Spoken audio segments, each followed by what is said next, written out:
Let's go ahead and stand for the Pledge of Allegiance to begin the meeting. I pledge allegiance to the flag of the United States of America and to the republic for which it stands, one nation, under God, indivisible, with liberty and justice for all.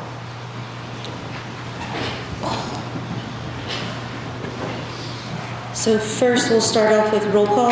Dan Rottinghouse. Here. John Estridge. Yep. Bridget Hayes, I'm here. Curtis Ward. Here. Rick Whitaker. Here. So this is Rick's first meeting. Do you want to say something or welcome? My name is Rick Whitaker and I'm You wanna- looking forward to working with everybody. Put your microphone. There you go. So my name is Richard Whitaker and I'm looking forward to working with everybody. See where it goes. Thank you. Thank you. First, we'll start off with a certification of executive session held on January 25th and January 31st.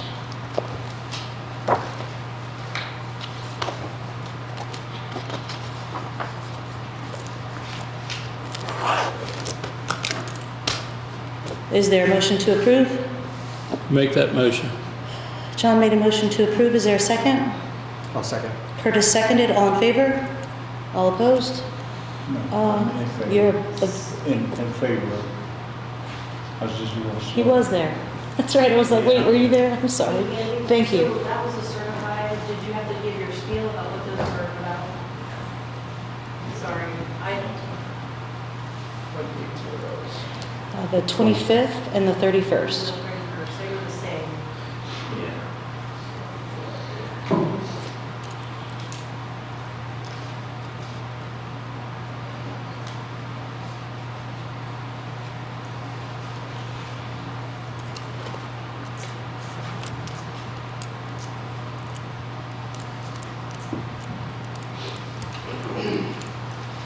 Prior to tonight's meeting, there were executive sessions on Thursday, January 25th, as well as Thursday, January 31st. Both executive sessions were called pursuant to Indiana Code 5-14-1.5-6.1B6A with respect to any individual over whom the governing body has jurisdiction. A, to receive information concerning the individual's alleged misconduct, and 6.1B9 to discuss the job performance evaluation of individual employees. The subdivision does not apply to a discussion of the salary, compensation, or benefits of employees during a budget session. So I just ask for a motion to certify that that's all that was discussed in those executive sessions and that there were no further matters discussed. I guess now I make that motion. John made a motion to approve. Second. And Curtis seconded as well. All in favor? All opposed? Motion carried.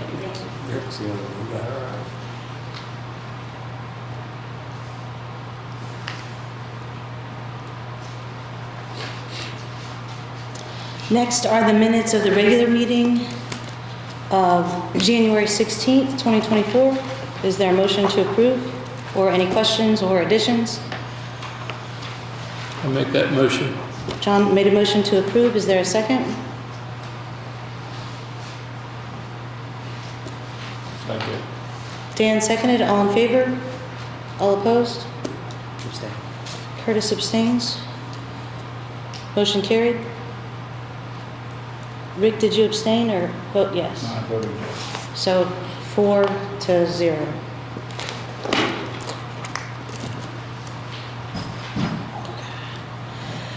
Next is the approval of claims and payroll.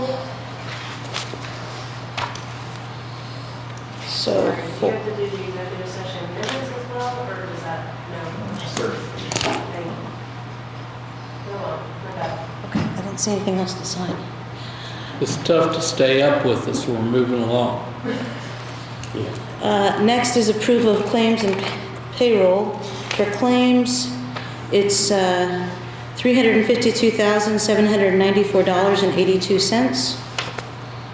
Is there a motion to approve the claims? Anything we need to know, Gina?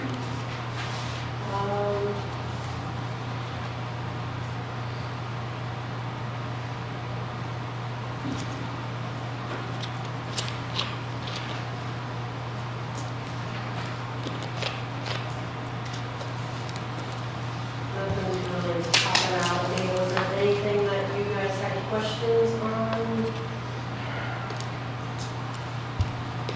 did make the first payment for the fire department rescue tools. So that came out on this claims out of public safety, the amount of $17,021.57. That was maybe one that was not a normal expenditure, but was approved at every time.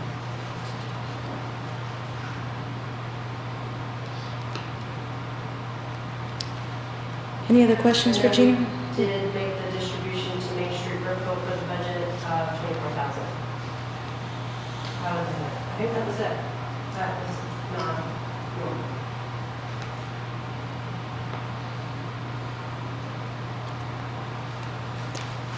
Is Make a it- motion, sorry. Go ahead, Dan. Make a motion to approve the claims. Dan made a motion to approve the claims. Second. John seconded. All in favor? All opposed? Motion carried. Next is payroll ending January 19th, 24, for a total of $41,317.69 with 0 overtime. Are there any questions for Gina? And I'll entertain a motion to approve. Make that motion. John made a motion to approve. Is there a second? Second. Dan seconded. All in favor? All opposed? Motion carried. Next is the payroll for February 2nd for a total of $40,817.65 with 0 overtime. Are there any questions for Gina? I'll entertain a motion to approve. And make that motion. John made a motion to approve. Is there a second? Second. Dan seconded. All in favor? All opposed? Motion carried.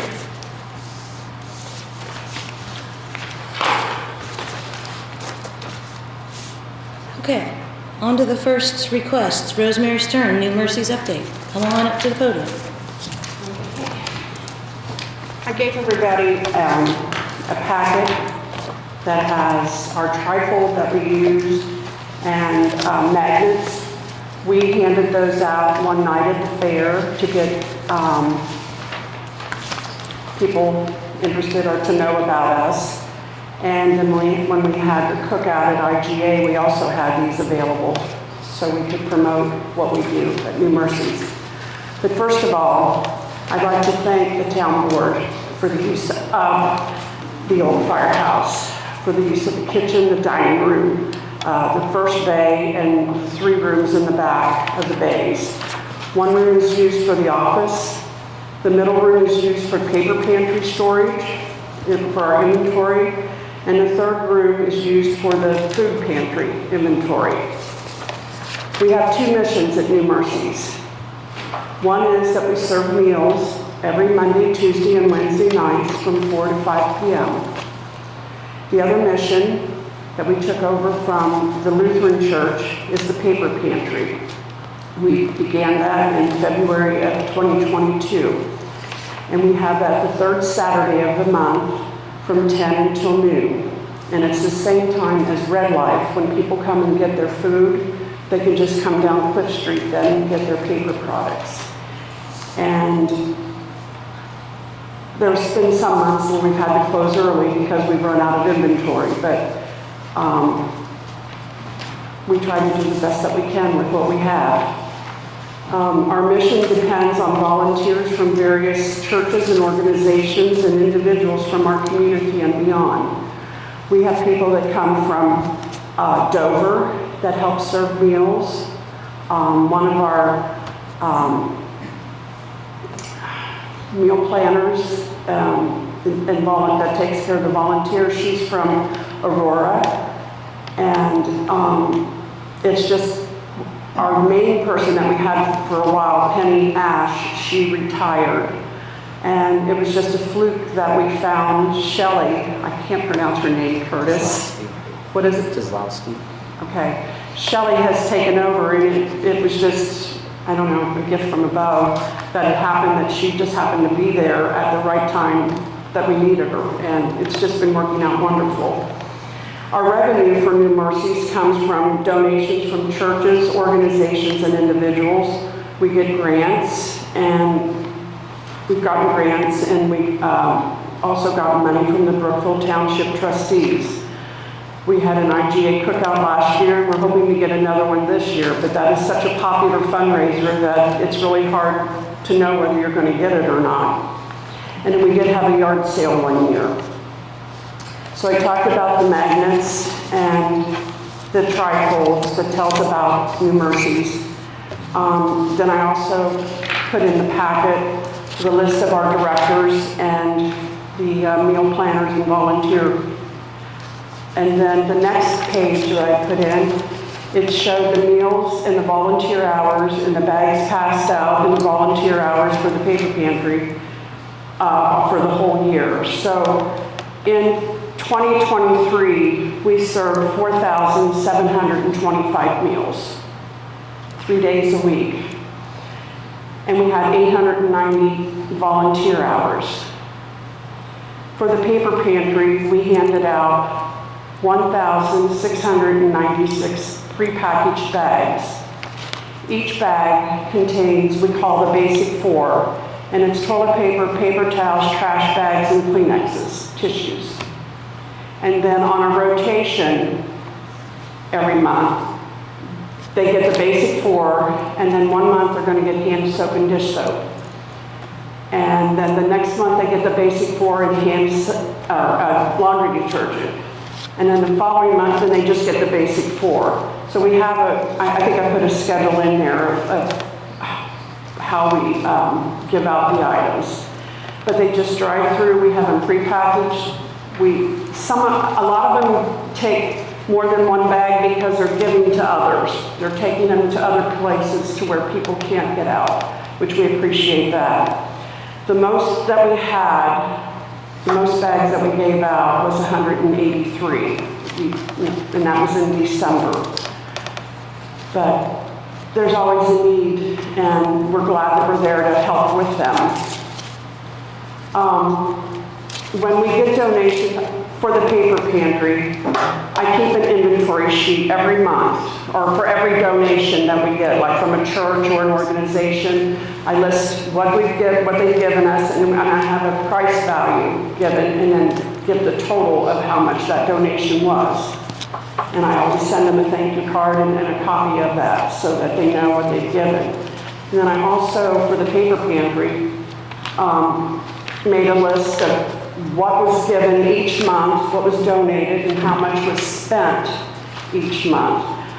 If you notice on the list here, it shows that the value of items that was donated was from Legion Auxiliary, and Thrive donated 48 cases of tissues. So in 2023, we never had to buy one box of tissues. We got them donated.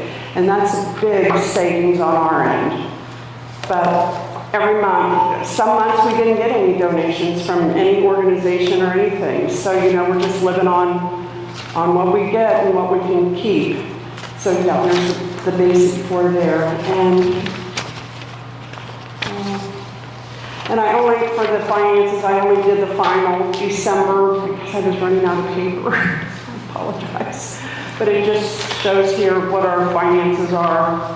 And like I said, I have a list here each month of what each organization or church or individual donated to the paper pantry. But we get donations for the food side too, but I'm assuming someone takes care of that. I don't. I'm more involved with the paper pantry. But here's 2023, who gave and how much, and a total list of everything. But we appreciate the use of the building, and we hope that we're able to keep there, keep going and able to keep being there. But we appreciate you all so much for letting us have it. And if you know of anyone that needs a meal or could use some paper products or whatever, or even food, just let us know and we'll try to help them out. But we appreciate you. Thank you.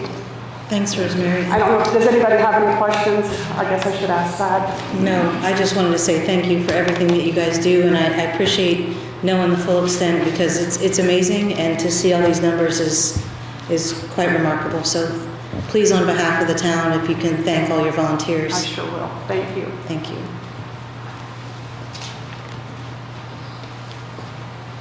Okay, next is Justin Bradley.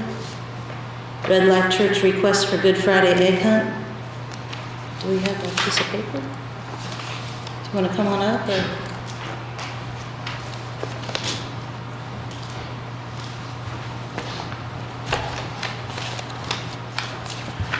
Yeah, we'd like to use the top part of the field. We've done the last 7 or 8 years now, I think, to do the egg hunt on Good Friday. And do you know what the date is of that? It's the 29th of March this year. Are there any conflicts or anything, Gina? No. Does anybody have any questions for Justin? Does anyone have a motion to I approve? make a motion, we approve it. I'll second. John made a motion to approve, Curtis seconded. All in favor? All opposed? Motion carried. Thanks for Thank you very coming. much. Thanks, guys. Justin, just a heads up, 2 restrooms might not be available as of that date yet. Okay. All right, I'll give you. I'll call It's usually April, yeah. Sounds good. Thanks. Next is Patty Jackson from SARPC for the Okra Owner Occupied Rehab Program Grant. Hello, I'm Patty Jackson with the Southeastern Indiana Regional Planning Commission, and I'm here to talk to you guys about a potential Brookville owner-occupied rehab program. Also, I've brought Jessica Rayburn. She's new in our office. She started probably back in October, and she's going to be learning alongside of me, and so she and I will be teaming up on this program together. So I had sent, I think back in January, a little description about the program and the 2 different funding sources. So if you'd like, I'll just kind of talk about those, and then we can talk about the program and any questions that you have. So the first step in us pursuing an owner-occupied rehab program is 1, you all wanting to do it, and then 2, finding the funding sources that are available out there. There's 2 sources that we go to, and one is USDA Rural Development. It's their Housing Preservation Grant Program. They have a cycle once a year, and that cycle we never know exactly when they're going to release the application. They send out the notice and we have 45 days to get it done, and I usually get an email just off the cuff one day. So I try to be ready, but there's an advertisement that we have to put in the paper, and it has to be done within so many days. So you're really restricted on that time period as soon as you get that notice from them. So what I've seen over the past couple years is the NOFA, the Notice of Funding Availability, has been released in March, April, somewhere in there, due June, July. It just varies. So we would want to pursue that grant first, because if that grant gets funded, then it can be used for matching dollars to the grant to the Indiana Office of Community and Rural Affairs, and that's the Community Development Block Grant Program. And that program used to be through Indiana Housing. It's now through the Indiana Office of Community and Rural Affairs. And there's I believe it's a 10% match requirement for that grant application, and right now the amount you can apply for is $250,000. So we would need at least $25,000 from the Housing Preservation Grant. To give you an example of what we got last year for one of our communities, it was $150,000 to match to that grant. So that program's been a little more healthy than what it has been in the past. So we would pursue that first. Once we know that that's been funded, they usually do not let us know until September or October. They don't give us an exact award date. Once they just send me an email out of the blue, hey, this has been awarded, grant agreement's coming one of these days. So anyway, so in reality, we really wouldn't be looking at doing an application to Okra until 2025 because of the timing of everything. And then I think Victoria from our office was here at your last meeting, and it sounds like you guys may be doing a grant through Okra, and you can't have more than 2 open at one time. And then, so we're going to try to make sure the timing on that would be okay if you guys decide that you want to move forward with this. So we have done this program in Franklin County, and residents inside the town limits did benefit from it. That was, gosh, it was probably like 2018, 2019, somewhere in there. We do have a housing preservation grant right now for Franklin County that we are in the process of administering. There was when Indiana Housing did the program, they stopped doing it when COVID hit, and so there's been a lapse of time where there hasn't been this program. So we got that funding, we kept waiting to see if they were going to bring it back, and we finally were like, okay, we've got to get this money spent. So that was just strictly the USDA Housing Preservation Grant Program, and that's what we're currently administering right now. And we're assisting, I think, 7 households in Franklin County. But any questions on that so far? No? Okay. I just want to make sure there's no matching for the town, right? No. Well, so say that we get the funding from USDA and it's $20,000. I don't see that happening, but if you want to apply for $250,000, then the town could potentially have to come up with $5,000 or something like that. Do I see that happening? No, I do not. Based on what the past budget allocations have been for this program. Last year it was $150,000. So hopefully it won't be an issue. And that's what's so wonderful about that program, is being able to partner it, and then you guys don't have to come up with any money at all. So if we don't get funded through the USDA grant, then I'll come back to you guys and say, okay, bad news, this did not get funded. There's no guarantee it's going to get funded. My track record is 100%, but as sure as I say that, something's going to change. It's not been a good year so far, so. But I feel like it'd be good. Yeah. Okay. So just things about the program. We target low to moderate income families. We target elderly, disabled, single parent head of households, and veterans, but we're not excluded to those minorities either. So we will score the applicants if we need to, and they score more points if they're more needy. If their income's low, if they're elderly, they get points. If they're disabled, they get points. And then we'll take the top 10 or 12 or however many people we're planning on assisting. If we go for the Okra funds, we probably would be looking at around 15 households that we would be assisting with the grant program. Okay? We can do roof repair replacement, new water heater, new HVAC, ADA accessibility to the threshold of the home. We can address lighting and electrical issues, and I think that's it. So the state's become really strict on the items that we can do, so we don't have as much flexibility, but that's okay, because we're still making a difference out there and helping people that really need it. But they must live in the home and maintain it as their primary residence. They must be current on their home insurance and their property taxes. We cannot assist a single wide trailer. We cannot assist a property that's located in a floodplain, which Brookville, there's a little bit of water around here, so there may be some issues in that department, but we'll work through it.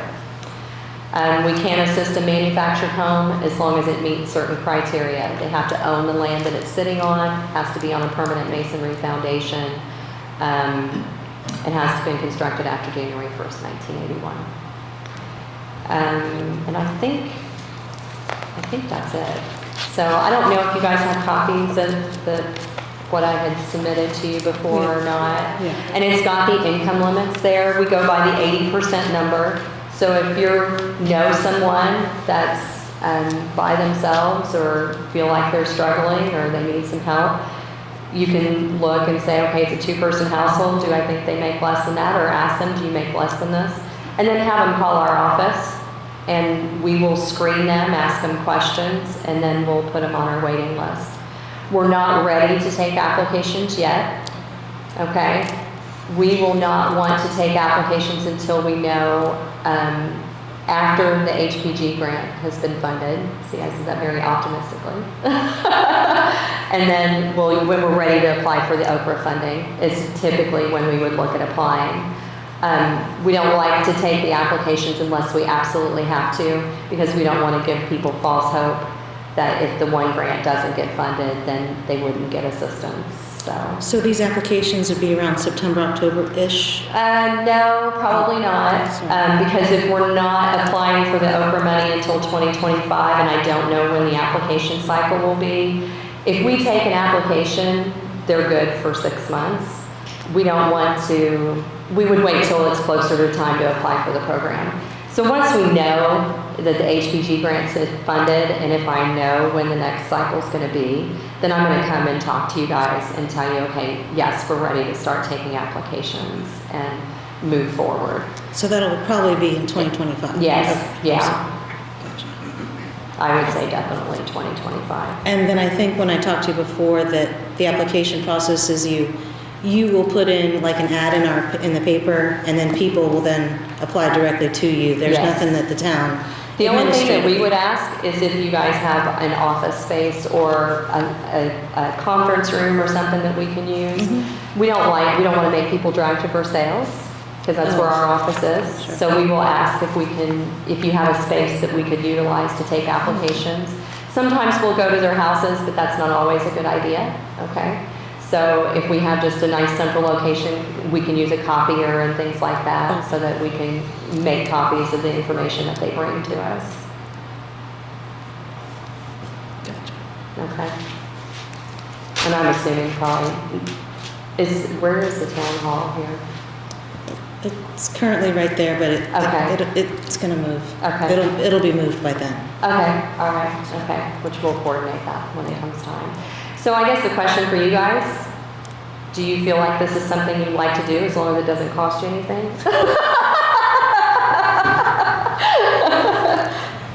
I mean, we talked about this before with different members of the council, that everyone seemed to be in agreement with it, but obviously I am. I mean, if we can help the low-income people in some way, shape, or form, because, we're trying to get out there and help everybody, this is a program I thought would be great, but I'm for it. I don't know how everybody else feels.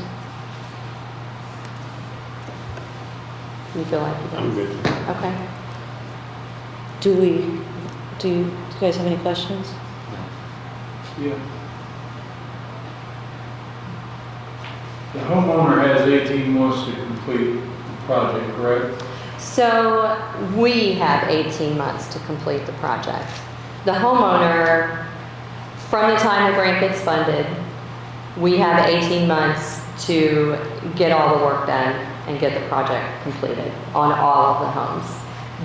We will take care of hiring the contractor and doing the scope of work and doing everything that goes into it. The main thing that they have to do is provide us their income information and give us the documents that we need to show that they qualify for the So they're program. not penalized in case something happens that is not done within? No, no.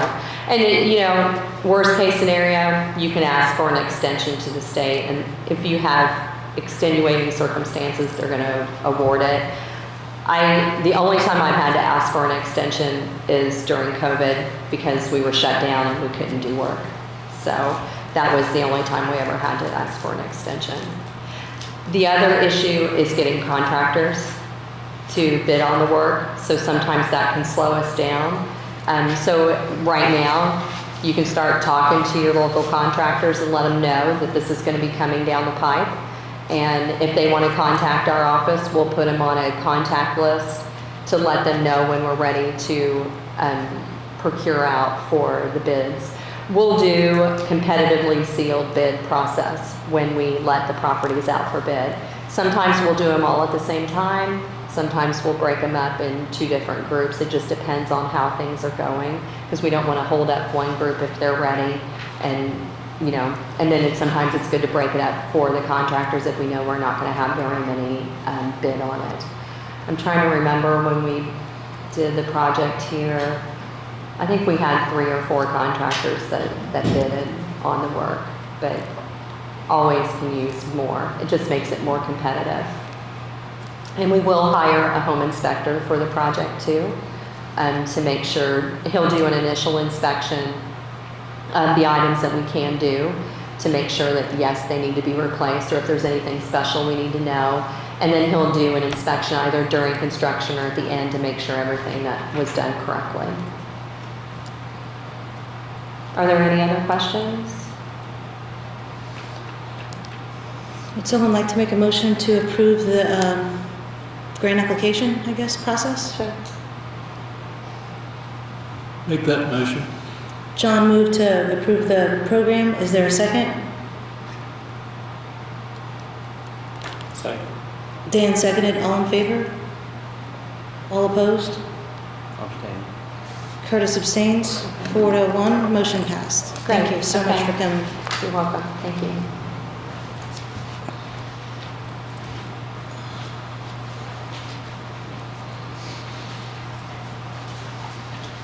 Okay, next is donation requests, Oldenburg Academy and Mount Carmel School. Sorry, Bridget. I asked Mitchell Klein from Universe to attend today. Oh, no problem. I'm sorry, I added him last minute because I forgot to put him on there previously. So we were looking into alternatives to Cintas, and I had met with Mr. Klein on a couple different occasions and asked him to provide a quote for our current employees and what they, uniforms they utilize. The front page that you have is what he has quoted for all departments in totality for a 1 week period. And then I see on the back, I have attached the weekly invoices for Cintas. I think this is quite a cost savings to the town. Not only that, I think customer service, there's been some issues on my end as well as employees, and so we're looking to do something a little bit differently. The contract that Mr. Klein brought this evening, and he noticed, if you want to explain to them. It's a 5-year contract, but there's no termination for convenience. So, and it actually explicitly states that we will be waiving the right to terminate. So, the two main things that I look for are that my clients can terminate for convenience, and that we're not agreeing to the jurisdiction of Alaska if there's a dispute, or New Jersey or wherever, that we're agreeing to jurisdiction in our own state. That one I didn't see in there, but the jurisdiction question. But it definitely says that there's, we can waive the termination. So what that means, obviously, is that we will be locked in for 5 years. And I'm sure, no knock on them, I'm sitting on this side. So. Right, no, I get it. One of the main concerns, not just with towns or cities, but a lot of businesses, especially small businesses, is, hey, what if you guys aren't holding up your end of the bargain here? What you'll see on the back of the agreement is a performance guarantee. And so if she was having the issue she's having now with us, you let us know by certified letter. Obviously, we just have to make sure we get the notice. We have 60 days. We can change it to 30 days just to make it a little more comfortable for you guys. That way we would have 30 days to fix the issue. If we don't, it says in there that we've breached our own agreement, and you guys can get out scotch-free. He is correct, it's a 5-year agreement. You guys have a profile with called Sourcewell. What we did, the bidding process for all local governments, they kind of have their own terms that they negotiated. Gives you guys a lot less pricing. So what it says, if you guys wanted to do a 4-year agreement, you just take the price up by 5%. If you want to do a 3-year, it'd go up another 5%. So 10% total. The reason we have to do a 3 or a 5-year agreement is because we don't really see our money until after year 2. So I think people kind of understand that we have to have a commitment from you guys as well. So you guys do have an out if service isn't what it should be, but Gina can tell you that the cost savings seems like it makes sense if you guys are wanting to continue using a service like this. So with the prices, are these prices locked in then for 5 years, or do they? what we will do is lock in a 5% increase. That's just to help. Typically, it's either 5% or whatever the consumer price index is, whichever one's higher. So the 5% locked in will just allow you guys to be able to plan a little bit better for your budgeting for next year, and just kind of know what's coming up. Is that an annual increase or is that Annual. 5% for the 5 years? 5% every year. The current agreement you guys are a part of, in section 7 of that just says company has the right to increase prices. It doesn't really state what that is. What you guys have agreed to is 88 cents for a shirt. I think we're at 38 cents. So even at the end of the agreement, you wouldn't be reaching the numbers that you are currently paying.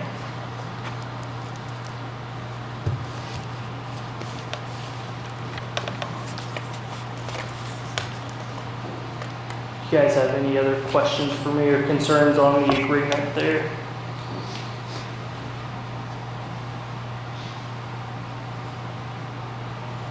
So, it's funny that he says Sourcewell, so, that's another, what is it called? It's a, cooperative purchasing agreement. Do you know anything about those? So the playground equipment guy said the same thing, is that, they negotiated with this entity called Sourcewell that's a cooperative purchasing agreement people, and to get better prices. So I didn't know if we would have to join Sourcewell then, right? Or is that how that works? How I understand it is every government entity is a part of it. If it makes you guys feel better, I don't have to attach it to them necessarily. Like it's just for us. It's in our program. We work with them to kind of go against the other competitors, and we had the lowest bid. So it doesn't really tie you to them. How I understand it is every government entity already kind of is. Okay. So, I mean, what we're talking about here is uniforms is purchase of services, and there's no bidding requirements or request for proposals or anything required for purchasing services. So you're free actually to go with whoever you want. I've never heard of Sourcewell. This is actually tonight's the first time I've ever heard of it. And, just looking it up, it says Sourcewell is a local government unit, public corporation, and public agency under the laws of the state of Minnesota. And then you can click for your legal statute for your state, and then it brings up, public purchasing statutes. But, we're talking, is this a system where the clothing is sent out and washed and yeah, so we're not purchasing this and keeping it. No. They're providing the uniforms and then, Right. yeah, It's a cleaning. So, you're really free to do whatever. But yeah, the Sourcewell thing is all new to me.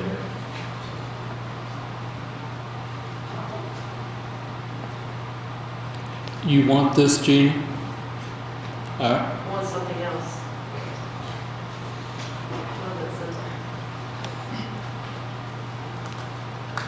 And I don't mind if you want to look at a different term, I'm fine with that too. If he needs to come back with the price difference, I'm sure we can look at that as well too. If you would like a lesser term, I'm fine with whatever. Andy, are you comfortable with the language he mentioned? I think in a perfect world, termination for convenience in there. I understand their position for not having one. I think we would just need to make sure that if there are issues, that we're doing what we need to put them on notice to have the issues corrected. I do also want to note that because people have concerns about the service and just having a bad taste in their mouth, we have someone from UniFirst come out every single quarter that's not your driver to just check in with her or whoever needs to be talked to about how the service is going, if they want to see any changes. They try to be as transparent as possible in running our plant. We have over 200 locations. The plant that is going to be servicing you in 2020 was ranked #1 out of all of them. Almost everybody we deal with is out of that local plant. So the communication, calling a call center, she's able to get a hold of a customer service rep, one of 4. We just added another one because we had a lot more businesses, and so that kind of concern, we try to stay ahead of it by coming out here once a quarter. Is there anyone locally that you service that we would know? So we actually service the city of Connorsville. We service a lot of different, I've been working with a lot of people down in Lawrenceburg. One example is GC Ford and Company, Sherlite. So we do work with a lot of local people. I'm one, I go out and try to find new business. I'd be more than happy to email her a list of people kind of maybe right next door that you guys could absolutely call on and I guess check on how our service is. You hear from them, not from me.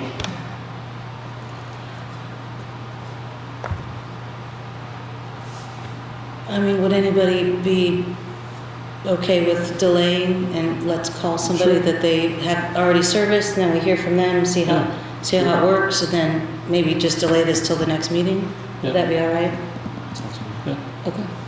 Okay. Absolutely. So- And, which we had already talked about this and stuff. Your guys' agreement's up the beginning of March, correct? March 9th, I think, with Centos. What we explained to her is just that we take about 2 months to get all your guys' stuff in. It'll be brand new garments. So she said they're fine with waiting if you guys, because we were wanting to meet in January. She said she's fine with delaying it.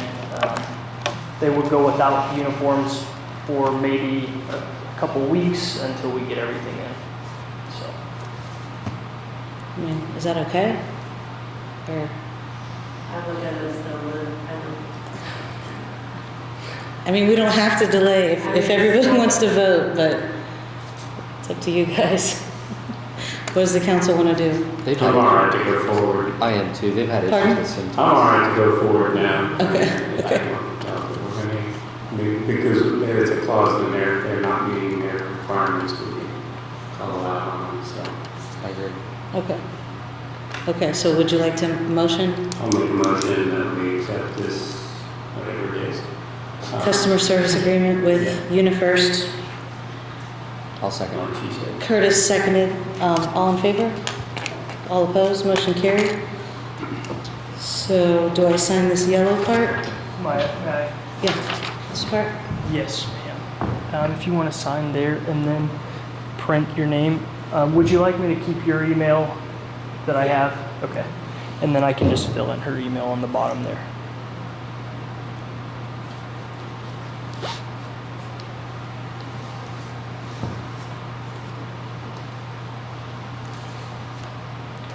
Thank you very much. Thank you. Thank you.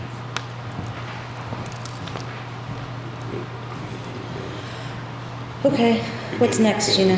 Donation request, sorry, I never. That's okay. Donation requests. Oldenburg Academy and Mount Carmel School.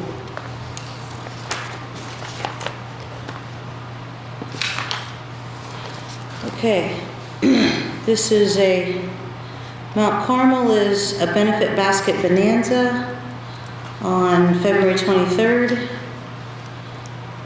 Donations are accepted.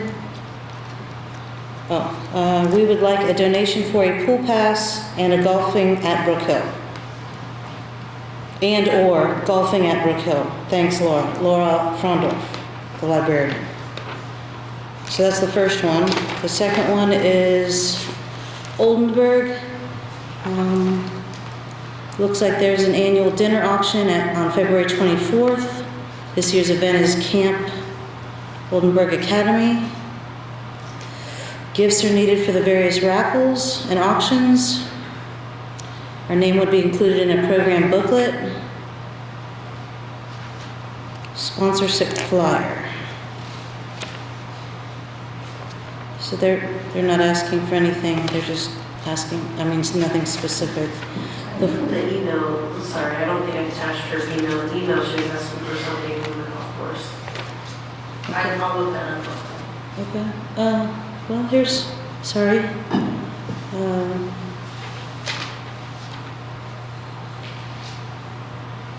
Some sort of prize. Is that last one? And then there's the middle school, The middle school sent one just today, so I was trying to, put it all together. yeah. So the middle school wants something for the Wildcat Youth Leadership Summit on March 13th. They want prizes for gift cards, gift baskets, or cash. I think, I spoke to Mr. Gutzweiler today, and he said basically they're looking for like a daily pass to the pool. Something that they can give us a prize.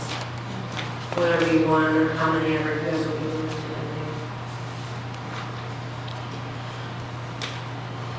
So this goes in the same thing that I've always said, which is I don't think that municipalities should donate. I think there's plenty of people in the community that would love to donate as an individual. I just don't think it's fair that we give to some nonprofits but not all of them.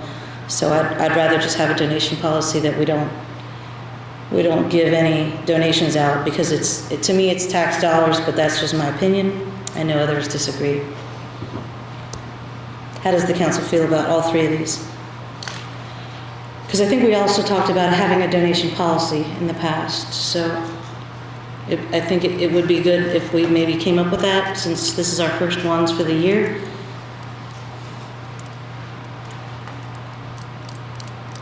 Does anybody have any thoughts? I'm okay donating to all of them. Turn. I'm okay with donating different passes to all of them if they're county-based. And while I agree that if it's an all or none, then unfortunately, Rosemary presented as a nonprofit. We get Main Street Brookville Inc. as a nonprofit free space. I think if we're going to say all or none, it needs to be all or none. We've already, I actually agree that we are giving them free space. So I think we make the best determination. We make it considerate to the entity that's requesting it, and make sure that they're based within our county. But I think it's a good practice. We've always done it in the past, and I think it's good for our community. So even if they're not in the town, you're good? I am, because we're a community. It may not be in town, but we're a county. They all use our facilities. They contribute to our tax base as an economy, as a group. And at the end of the day, our school systems are headquartered in Brookville. Most of these are related to the schools, so I think it's a fair request.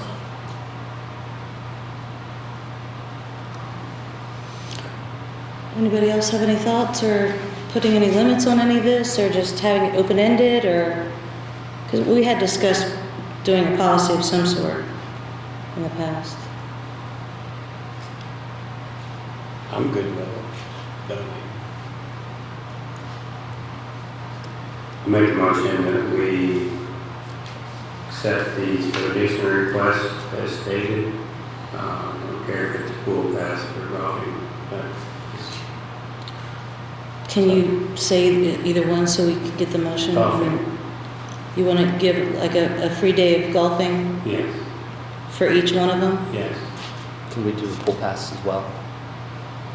One daily pass. One daily pass of golfing and one daily pass for pool. That's good. For all three. for all three? Yeah. Dan made a motion for a daily pool pass and a daily golfing at Brookville for Mount Carmel School, Oldenburg Academy, and Franklin County Middle School. Second. John seconded. All in favor? All opposed? 4-1, motion carried. So does anybody want to put a limit? Do we want to talk about that, or do we not want to have any limits at all for donations? I think Just allow we do it people on to a come in? case-by-case basis. I agree. Okay. Next is employee golf pool membership and Schilling Center rentals. So one other thing we talked about during our salary ordinance is the salary ordinance says that all full-time and part-time eligible employees, including members of the volunteer fire department, receives 1/2 off of their annual pool pass and 1/2 off of their all-inclusive single-family golf memberships at Brookville. This is for immediate family only. And then we took this part out, Gina, about the town council members. Correct, this Yeah. is from the old one, sorry. Okay, that's good, that's okay. Yeah. And then the other part is the Schilling Center rental. It says all full-time and part-time eligible employees, including members of the Brookville Fire Department, may receive 1 Schilling Center rental a year at the minimum rental rate. And so one of the things that I said during the salary ordinance is, just Dan and John and I were here during that, and so I asked if we could bring this up again when we had the full council, because I would like to delete these two benefits, because the Brookville Golf Course already has a discount for police, fire, I think it's police, fire, first responder, and veteran. EMS, thank you. Police, fire, EMS, and veteran for 50% off? Is that what it is already? No, it's a flat rate of 500, and then. Oh, it's you 500. still have to pay for the car. Okay. The $10. So and that's for any police, fire, EMS, or veteran, not just town people. Yes. That's Yes. correct. So anyway, so that we already give that, and so I wanted to remove this for the employees of Brookville, because I think that our benefit package is very robust, and again, this goes along the same lines as some of our employees don't even live in town, and they don't even pay town taxes, and so I just wanted to remove this as well from the salary ordinance. I'm opposed to removing it. I think that this is a good benefit that we offer our town employees, and while they do not live in town, they do a lot for the town. They work long hours. They're there in cases of emergency, so I don't want to not reward the people that work for the town, and take away this discount. I think that they deserve it, and I wish we could do more for them. I wish we could pay them more, but I think this is a very small token of just continuing to show our appreciation to them. Rick, do you have any comments?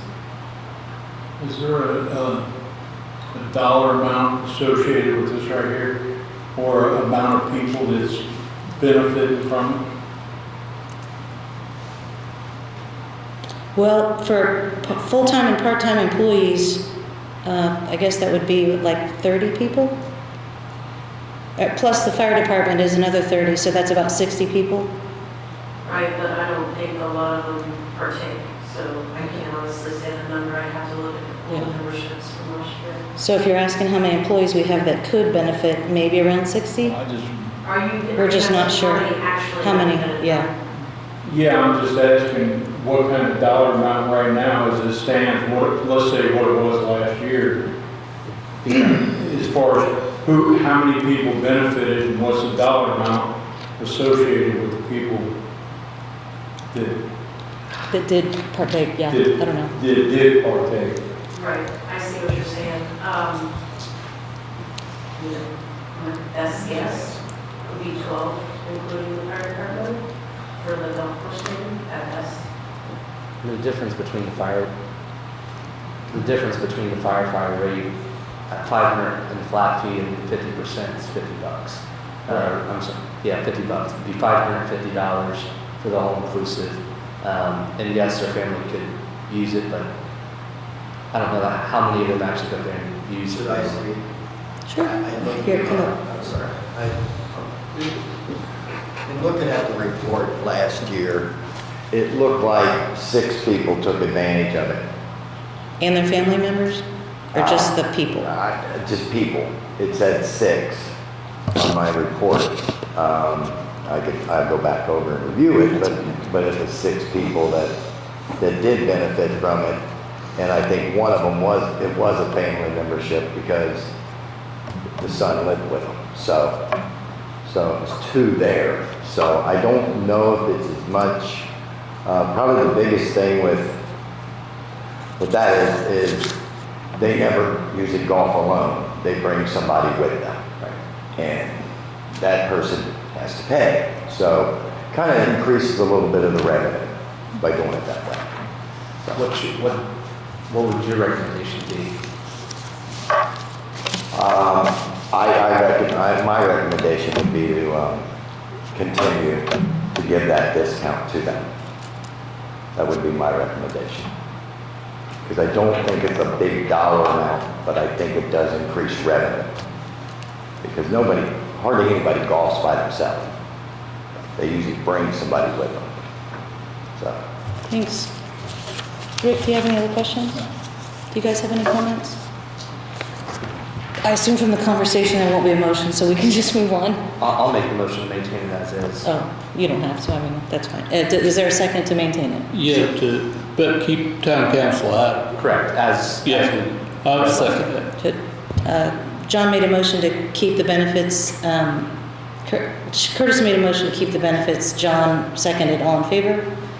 All opposed? Motion carried 4-1. Can I say something real quick? I haven't never seen the ordinance. So it's not on my sheet that says who gets what. So I would probably. Just gave you a list last year of all the firemen and then the town employees.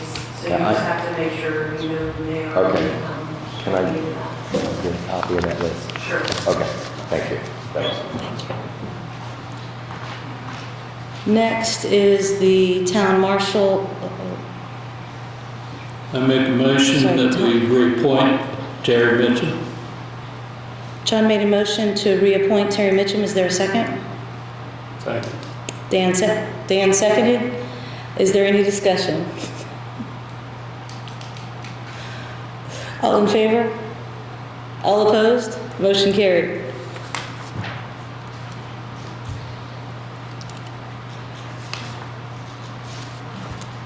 Will there be any motions on the waiver for the ride-along, or should we just? So the next thing is the ride-along waiver that Andy prepared in case anyone wants to do a ride-along with the police department. Employee or elected official. Oh, sorry, thank you. Employee or elected official. So if one of you wanted to do a ride-along to see what your officers do, see how they serve the citizens, the way it would be. If one of us requests it, does it become mandatory? Do they have to say yes? If somebody, does the officer have to let you? Yeah. I mean, this board oversees the department, so I think if this board allows elected officials or employees to do ride-alongs, then I would think that the officer would comply. So you're saying it would be mandatory then? If the ride-alongs are allowed. I mean, there's obviously a liability concern, which is why they're avoided. Do you have a recommendation, Terry, or input on this, since it's your department? I know Bridget had reached out to me wanting to set up a ride-along program with the officers to get to know them and see what they were doing. I passed that on to some of them to see what their thought process with that is. They wasn't happy about it, but if this board wishes to move that route, basically that would be an order that they would have to follow. My biggest concern is we're not a big agency and we don't have the manpower. When we have a ride-along, the school has tried to see if we could do a ride program with their kids. I don't have the manpower safely to do a ride-along program. Most of the time you've got 4 or 5 officers on and you've got one particular officer who does the ride-along programs in that department. He's basically a public relations and so forth. So he knows what he's doing. how to handle the conversation, so forth. I was looking up some incidents where towns got sued, where they had a female in the car. The female said that the officer made inappropriate remarks or so forth. It was a word against another word. Lawsuits came about that. I don't know if we want to go down this road right now. I will do whatever the board wants. I just think that the ride program right now, I don't know if we could even do it this year. We're shorthanded. I'm down 2 officers right now, but we are with Lexipol. They do have a program as we're doing the SOPs. I can definitely look into that. We did talk about that a couple times already. A lot of the bigger agencies do it with a particular officer who's trained in that particular scenario and who is allowed to ride and what is the protocol with calls and so forth. So if we have a ride along goes along and we only have 1 officer working and something majorly happens, we have to put that person out of the car wherever they're at. That officer has to go to that call. Are we responsible for the person when they get out of the car? All the things that come with that, I don't know. I'm just saying I have concerns with that, but it's up to the board. And I'll just say that I fully back doing whatever we can to make sure that the local school children respect and look up to their police force, but I would not recommend allowing them to do a ride-along. But they've asked several times in the high school.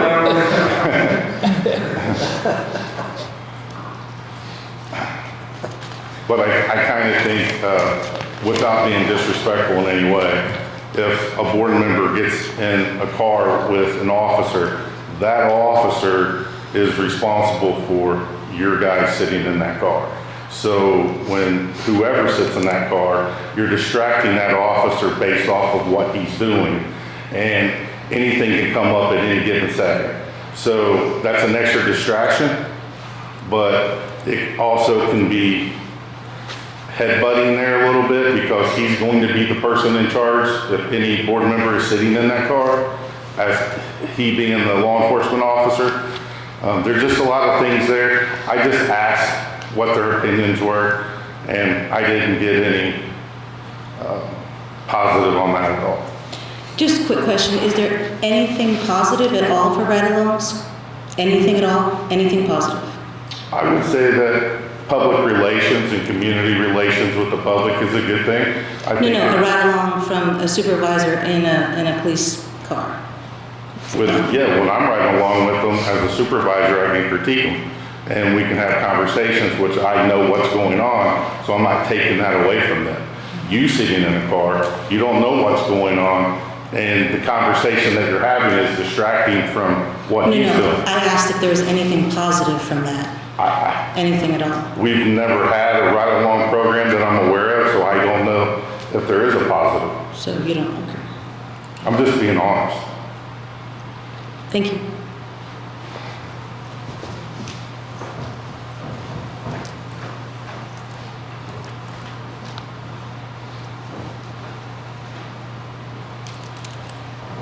Are there any motions for the ride-along waiver to approve just the form itself?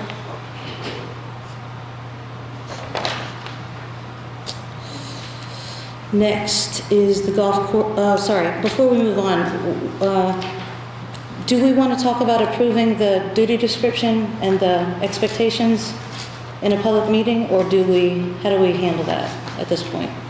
Yeah, so obviously, as certified at the beginning of the meeting, there were executive sessions held and discussions held about job performance and alleged misconduct were the reasons cited. Out of those discussions, if there are any final actions to be taken on anything that was discussed, would have to happen in a public meeting.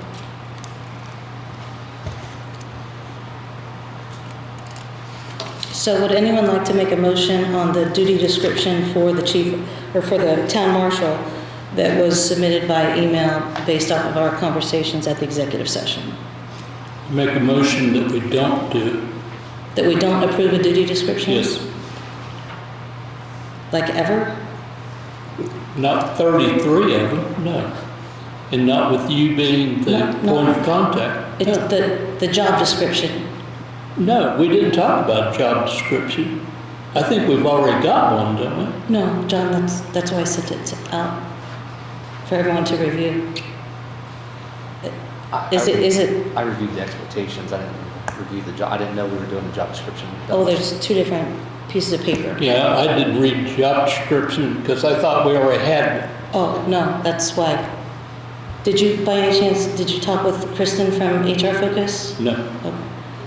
Do we, Andy, do we have to give our employees job descriptions or not?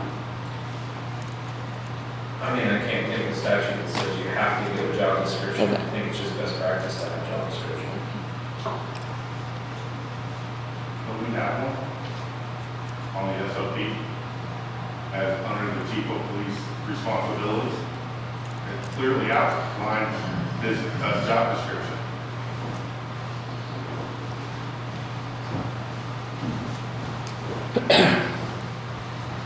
And then on our SOPs, under the title of chief of police or the town marshal, doesn't it have the description of what the responsibilities of the chief of police is? And I don't think I have your SOPs. Well, under our SOPs, it does. It has a description and what the chief is responsible for and what he's responsible for the town. So I don't know where there isn't a responsibility. I don't know what you're asking on that, because there is one. I'm asking the council, I gave them a job description that was verified by Kristen. Because one of the things I think that we do is owe our employees a job description, which is what we approved for the town marshal, and we did approve that one, so that was why I sent that out, to make sure that everybody looked at it, and so we approved it. If you don't want to approve it, that's fine, we can move on. I think we'll at least table it because I didn't know it was pertinent to tonight. Oh, yeah, there's two different documents, the job description and the expectations. Yeah. Against the expectations and table the job description. So is everyone else against the? Well, I Sorry. think John made a motion to not to do the expectations. Yeah. Which would, unless there's a second, would die for a lack of a second. And then you can move on to the job description. But John's motion was about the expectations. Sorry, okay, let's handle one thing at a time. Thanks, Andy. So John said not to do expectations, I guess at all, right? None, no expectations whatsoever. Not the 33 that's before us, no. Okay, so okay. So would it be, My understanding of the expectations. I thought we were gonna talk about them. We were going to go through expectations that each individual board members had, but in reviewing the document, I mean, it was clear, in my opinion, that it set one person up to oversee the police department by that expectation, and that was the council president, which we had talked about was a potential ongoing issue last year leading into this year. So I'm supportive of that. If you're referencing the document as presented and you're rejecting that, I would be supportive of that document. If we're going to go through kind of list by list for individual expectations as we talked about, I'm okay with that. Such as, I would like to see the police department start doing the funeral escorts as they have in the past. That's an expectation that I would present in public as one thing I would request the police department start doing moving forward. That was my understanding of how that conversation went. I don't know if I was just out of line. I was kind of thinking that expectations go to the job, not to the person. Right. Say, if we hire somebody as town marshal after Terry, they would have to abide by the same expectations as Terry. I don't think we would custom fit them for each person. I agree. As far as So that was not my understanding from Kristen, and they call that's, us. she helped me prepare We've never this. said no to that. When they call us, we go. So I guess, Andy, I'm a little confused because I thought after our executive that I was going to send out the expectations that I had, and then everybody was going to either yay or nay, provide input, we would massage it, and then bring it to this meeting and approve it. Unfortunately, that didn't happen. The input, and so where is the venue where the input I think is? so John's motion, which Dan did second, was to not do the expectations tonight. But I haven't heard anybody say that they don't want to, that they can't be worked on. I think what has been presented is what John's motion is against. No, I'm with you. I just want to know how do we work on them, and how do we get to a solution if we're not going to talk about? I gave Hold on. input into it. I gave input. May I please finish? May I please finish? How do we provide input to each other so that we get to a finished product so we all agree on it if we don't do it in a public meeting and we can't do it in an executive session? I guess I just don't understand. How do we get to a point where we all agree? I think that you could. I mean, that goes towards job performance evaluation. I think you could further refine the document that you've produced in the executive session. Have another executive. You could also have Okay. conversations with your fellow council members. Okay. So we'll just kick this down the road and. I don't think we need to kick down the road. I think that the outcome of that last executive session is that we were all willing to, in a public meeting, talk about expectations that we have so that it wasn't one person expressing expectations to one department head, which has happened in the past, which is why we're here. The document that was presented to the rest of the council, and I didn't input on it because it was clearly written to benefit one council member over all of the department, at least one department head. So I felt no need to embellish on that versus we talked and each one of us had a list of expectations that we wanted to see the chief of police or town marshal do, and we were willing to come forward in a board meeting to discuss those, such as uniforms. One of the things that came up was should the chief of police wear Class A uniforms, and that was in your document, and I agree with that. I think that we can have that discussion here so that way Chief Mitchell moving forward knows what the expectation of the board members are for the uniforms around safety vests. All of those things that I think they don't need to be hashed out in an executive session because they're able to be hashed out in this session because they're reasonable expectations. Am I wrong? Is that how everybody else And I understood believe we had maybe 5. it? It wasn't very many, No. not 34 or 34. No. Well, the police, unmarked police cars, we talked about that, I think they should all be marked. That's my expectation. I think that when any police officer are in a marked vehicle, they need to have their vest on and be ready to get out. I think that what I put in the expectations is anytime you're not in the police building, you have to have your vest on for safety reasons. Is that not what we talked about? Well, I think we talked more about the car, but I don't know. We talked about the safety vest too. It was brought up that there may be liability if you're not wearing your vest. And there was a motion second, so I'm gonna call do a roll call on that. As the expectations are right now, the motion was to no. You don't have to do that. I just I wanted just- to have. just to move this along. Yeah, no We're problem. having This is not going to discussion, happen. You're right. All in favor of not doing the expectations that I emailed out? All opposed? Motion carried 4-1. Now, I would be open to going through individual expectations we talked about that need to be immediately addressed. That's not negative in behavior, but just so that you know where the council is, not where one board member is. And I think that's fair. I can't hear you. We talked at the last executive session that we need to set some expectations up with the police department because there has been expectations given to you. You don't know if that is a board directive or if that is an individual board member directive. So what we would like to do is talk about the cars. One of the things that was brought up is that we have 2 unmarked police cars. There was some discussion on whether or not that should be. I would like to put that to a vote. Do all police cars in the town of Brookville need to be marked? What is the board's opinion on that? Gina, did anybody print out the expectations by any chance? Anybody? There was one of them on there, I believe. I didn't print these out. And again, and I totally understand what you're saying, Mr. Rowlinghouse, about marked cars. Okay. And unmarked cars. Inside of city limits, we have houses that are so close together. We have street lights, and when a police car drives down the road, everybody sees it. Everybody wants to see a police car. Totally agree with you, because it shows that the community, you're out there, but there is a time and place where we need unmarked police vehicles to do certain things in our job that helps us do our job.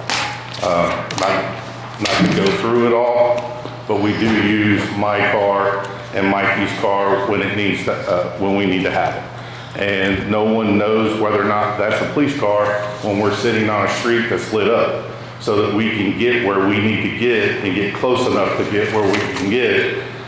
So I just 24 years of experience, I can tell you we've used unmarked cars several times, and also called in other agencies who have unmarked cars undercover. So, I mean, those things happen, especially inside of city limits. Thank you. Curtis made a motion to mark the 2 cars that are not marked. No, I didn't make that motion. Oh, I'm sorry. I thought you did.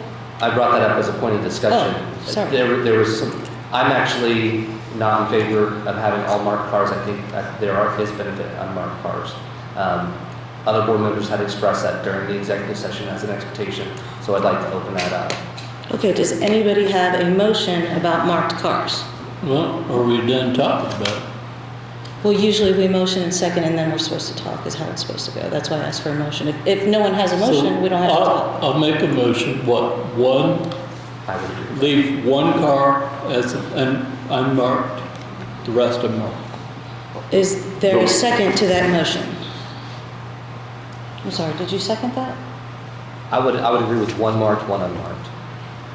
Well, Second. yes, second. Is there any more discussion about marked cars? I think they should all do it. I agree. Rick, you want to have any more discussion about marking all the cars, or just leave 1 unmarked? All in favor of marking 1 car, I'm sorry, keeping 1 car unmarked? All in favor? All opposed? Motion carried 3-1. So, 3-2, sorry, 3-2. So only one car will be unmarked. Order the decal for Mikey's, but the only reason why we have 2 unmarked cars as the chief and the assistant chief is that if I'm on vacation or I'm out doing something and Mikey needs a car, he has one just like mine that he can go in and fill the duties as I would. Thank you. That's why there's 2 marked like that, and the officers have their cars marked. Thank you. We only use those when they call us. Thank you. Is there any other expectation that anyone wants to bring up besides the cars? Uniforms. Uniforms, okay? What would you like to talk, what do you want to put on the table for uniforms? There was some discussion regarding whether or not Can you are. put your mic on? Sorry. There was discussion regarding whether you and Assistant Chief are able to legally make traffic stops or arrests based off of the attire that you wear. Absolutely can. I'm in a fully marked uniform. And I showed you pictures of several other chiefs of police in our area where the same thing I do. Now they do have Class A's. Totally agree with that. We can get order Class A's, but that they don't wear Class A's all the time during the day. They wear what I'm wearing. Andy, just a quick question. Is the polo with the badge on it with khakis, can they pull someone over in an unmarked car? Because I was told that they cannot when they're in that uniform. Absolutely. Because it's not a recognizable police uniform, it's just a polo with a badge on the I side. think it's, I can dig into This it more. makes it. I could see. But there's no patches on the side, This right here with It's just this. this does make it an official uniform. And I can guarantee you that I meet the standards for the state of Indiana. so I was told by multiple people that is not, that they can't pull someone over if they're in an unmarked car and the polo and khakis. If they are all wrong, I want to make sure that we all know that from you, Andy, if that's okay. If you could reach out and find out, is there a statute that governs? I brought it with me during the executive session that I pulled it out and was going to show you guys, but it got this way, so I just set it down. But yes, my uniform is established for the last 5 years, this is the uniform. It has the marking, has my badge, has Brookville Police Department, has my title and my name on it. That is distinct, and that gives this uniform to me. That means that that's who I am. Now, can I pull someone over in an unmarked car for 2 or 3 different statutes, not in a uniform? I can do that also. There's 3 of them that I can do that for. But as far as me pulling someone over in my car with what I got, all day long. Oh, Andy, I'll give you the names and phone numbers of all the people that I said. So how would the other chiefs that I showed you photos of the same uniform that I'm wearing, how can they do that in their unmarked cars? Because they don't live in Brookville. Well, I'm saying for the state. I mean, it's a preference of ours. I don't care what happens in Connersville. I don't either. It's not a question for us. Do you have a preference, a recommendation? I mean, because we can argue legalities all you want, and I'm not qualified enough to answer whether it is, and I agree with Dan, it is a preference that's set by the town council, so if you have a recommendation. It's not a hill we're dying on, but. I would like, if you're going to come to address town council meeting, I think that if you could address in the class A's, if you're in a regular work day, what you have on is fine. It matches what a slew of other chiefs in our area does. If you're in an official photo op or capacity as chief, other than your regular day-to-day duties, I would like to see you in class A uniform. That's my preference. I don't know if anybody else shares that. That's fine. Did you move for that? I would make a motion to that effect. Second. Curtis made a motion that the town marshal comes to our meetings in Class A uniforms and all other official functions in Class A uniforms. Dan seconded. All in favor? All opposed? I have to order that, so it's gonna, so you have to have a little What's bit the of. next topic that you'd like to, anybody would like to bring up for expectations? I would like to talk about the vest. I Okay. think they all have the vest on whenever, especially when you're in the car. Because if you come around the corner and there's an incident, you're the first thing you're going to do is get dressed. And I wouldn't think that for your own safety, you'd want to do that. So I think when you're in the car, I think you should have your vest on and be ready to, address whatever the issue is. Dan, would you be willing to modify that and say whenever they're not in the building, in the protection of the building, that they have it? Because that was kind of my thing, because they can get shot when they're on their way out the door. That's fine. Yeah, that's fine. Okay, thanks. Anybody else talk about vests? For 24 years, and I'm not even gonna, or whatever you guys decide, but never seen a chief of police in Brookville since I've been here ever wear a vest.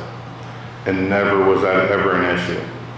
And we have vests that you grab and just throw on and zip up. And I agree with you. My officers go out, they get in their cars to drive, they have their vest on. They have all their stuff they need to go to a call.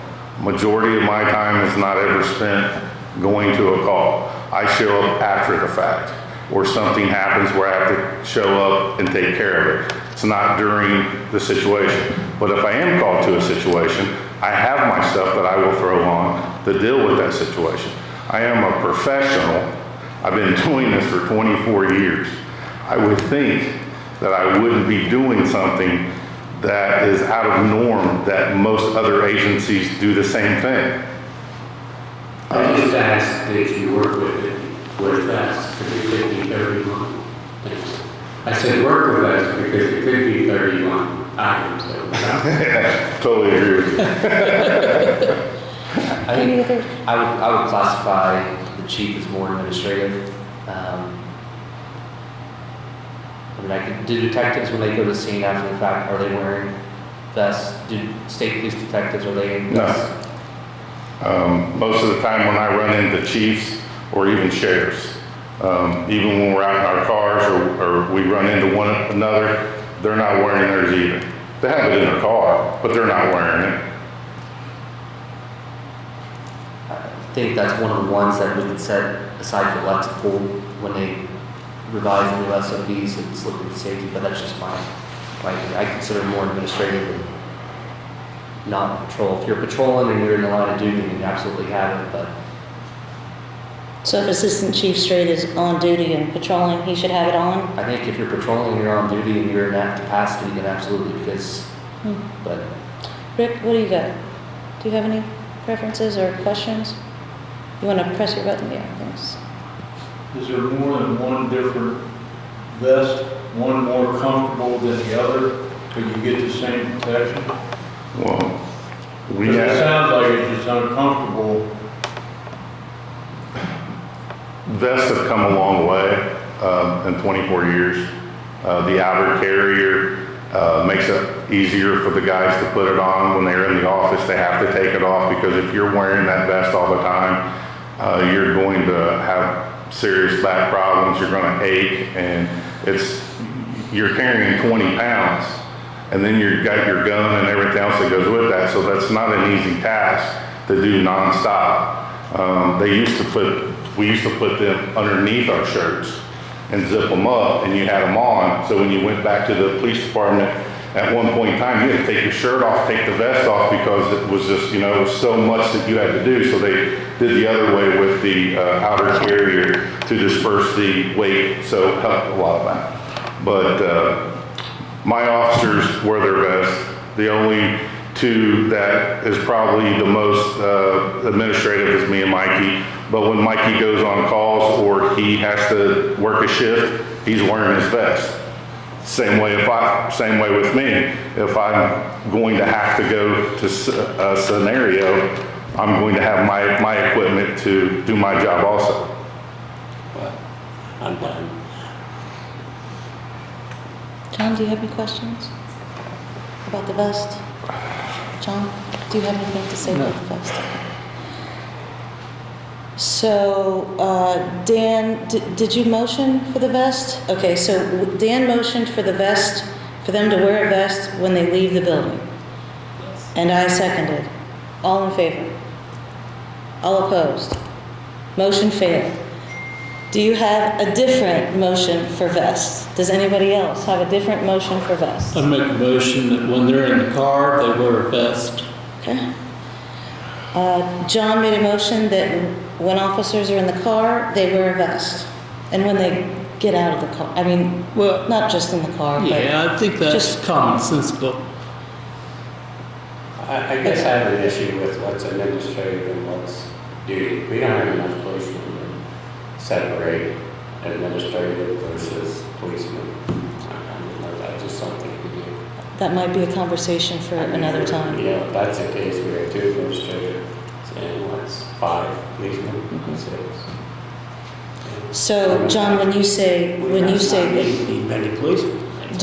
are you referring to all 7 or all 9 allocated police officers? Anytime a policeman's in a police car Okay. or getting out of the police car, they have a vest on. Okay. So when they leave their house, but they're not yet on duty, coming from, see, that's where I think, like, anytime you're in a police car, if we see them out, I don't want to penalize any of our officers because they're off duty in their police car because we let them have it at home. We can add on duty to it. Okay. Okay, so whenever an officer is on duty and in their police car and doing their police duties, John made a motion to have their vest on. Is there a second? Second. Dan seconded. Is there any more discussion? All in favor? All opposed? Motion passed. So all officers will wear the vest when they're on duty and in the car and performing their duties, 3-2. Okay, are there any other expectations that you guys would like to discuss that is on this list? Would you like to discuss references to police officers with their last name, Dan? What? No, Okay. it's just a person. It's okay. It's like a tick. Is there anything else that you guys, that's on this list?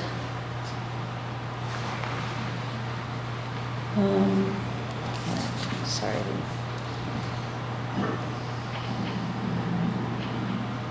Going 1041 on Yeah. when they're on duty. Yeah.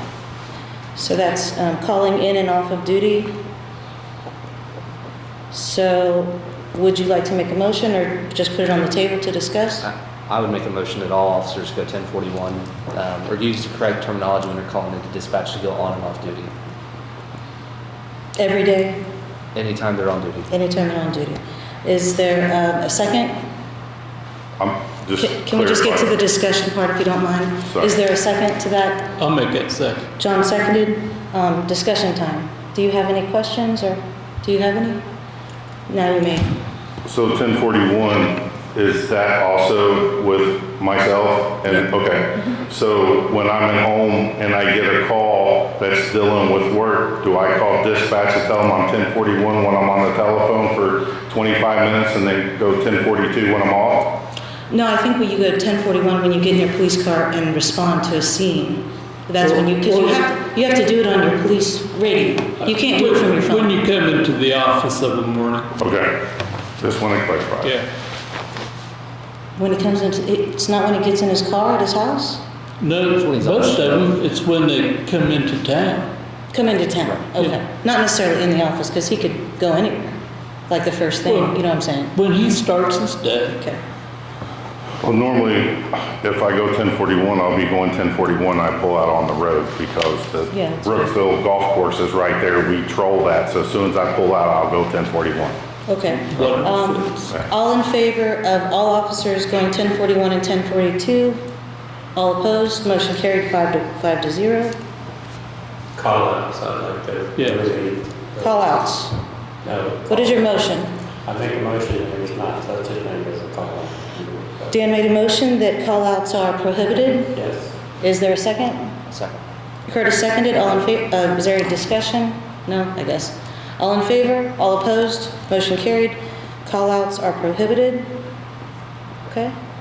What else? Personnel files, it was discovered that all personnel files must be maintained by the town clerk in order to be in state compliance. I think that as it stands now, you're responsible for overseeing your personnel files. So I would make a motion that all department heads, including the police, move all personnel files to the town clerk immediately. Second that. Any discussion? All in favor? All opposed? Can you get those to the town tomorrow? I will try. Can you get those to the town by Wednesday? What's the day? Monday. Monday, today's Monday. Yeah, So at the latest Wednesday? But you'll try for tomorrow. I will do my best to get it done Thank you. tomorrow. I do have a question. Is they basically taking every year, cleaning them out, is that a requirement or? Every That was two in years. policy too. Every 2 years, if you're talking about like expungement of a write-up or so forth, normally a write-up or something will stay in someone's folder up to 2 years. And then we would remove that write-up unless it's specific and the board changes it in a different direction. Andy had a different perspective on that. When I started in Rising Sun, they had something similar in the position I took, and I think it was backed up, was that personnel files are public records. Not all of this is subject to public disclosure at the agency's discretion. So the issue with removing things from a personnel file is essentially you're talking about the destruction of the public record, which is could be viewed by someone as a felony. So we removed it from our handbook because I don't think anybody was willing to take that risk. So that was the position we took, and I think the law backs up that position because it is a public record. And public employee, I learned this when we sold our hospital. Public employee personnel files have to be kept for 75 years after the person leaves employment. Wow. Because, well, the public record, So I believe I brought that up to you when we were in Indianapolis where you told me that it was my responsibility, and I said, no, it's the clerk's treasurer. But are we going to do, at the end of the year, update everything, or update as we go on every single training, make sure that gets to Gina? I think real time. Yeah, they belong to Gina. The original files all belong to the town, Okay. not to the police department. So when everything something that we get, happens- we need to make sure Gina gets it done Yes. in time. Okay. I think there was a general, I'm moving on from that topic because I think we covered that. I think there was a general consensus in the conversation previously that this board would like the police department to be seen as more of a community policing and to be more involved with not so, let's use the term, not so sexy police work, not the high profile cases. We want, yeah, SWAT and all that stuff. We want them to be perceived by the business owners, by the residents of the town, by someone local who's protecting them and their property interests, whether that's from a ordinance enforcement or as simple as traffic directive. I mentioned the funeral processions, which we talked about hasn't happened in the past. I think we'd like to see more of that happen. I would also like to see the town of Brookville be involved with the school, not as a resource officer per se, but that traffic around the school system is so awful. We have 4 to 5 police officers on duty in the morning who are not involved in that in any shape whatsoever. My personal opinion is that we need to have a dedicated officer in the morning helping direct traffic because nothing against who they have now or in the past. It is always safer when you have the red and blue flashing lights. I think there's an accident waiting to happen, and I think that if this town council can be more involved and be proactive against that by having our officers be traffic directors in the morning and afternoons to help alleviate some of that burden from the school system, I'm all for that. I think that's the type of police work we'd like to see move forward. I don't know how to put that in motion per se, but personally, I would like to see. The other part was, I think somebody mentioned getting out of their cars and walking around Main Street, Right. stopping into businesses. And when you talk about schools, I think St. Michael's actually complained to us this past year because people are driving too fast. It would be nice if someone went over there, maybe not every day, but at least at the beginning of school to enforce those traffic things. But I think in general, I personally, I would like more community policing because I think that goes to the reputation of the police department with the community, is that they're out there with the community and not just in their cars driving around. I think that says a lot about what the community is about if the police are out there. We say an effort is made to have the police officers in a more community-oriented. Visible. Yeah. We want you to catch the bad guys, but we also want you to take care of the good guys. And I think that's where this is coming into. I especially want my kids and the kids driving into school protected. And I see it every day, and it's a cluster right there. Well, the problem that you have there is that you have two individuals that are being paid by the school at the intersections with cars to direct traffic out. You have a school resource officer's car that's parked there, and they also utilize their deputy to also assist with the traffic, and then there's 2 school resource officers. A lot of times, in the summertime, it's possible that we can do that. But the problem that you're going to have is the commitment to that, to say, listen, we're going to come over here every day and do this, but accidents happen during the morning time when people are driving, and that takes us away from that. One of the things that we also ran into, and I've never said no to a funeral, if they call us, we leave them. What they have found out, we've had accidents during the time of their funerals, and they thought that we were going to come and we didn't, and then they just took it upon themselves to do it with their car. So I can't give a commitment to that will happen every single time, but I have no problem leading the funeral. If someone calls me, I'll come lead it myself. I would like a firm commitment. I would like someone to reach out to the school superintendent to say the town council is offering our service free of charge to be at the main intersection of 101 for every morning from here until the board changes their mind. I think that we have at least 4 officers on duty in that time. 2 admins, so we have the chief of police, the assistant police chief, and there's typically 2 patrolmen on duty. If not, I think it's your responsibility to staff what this board's wanting.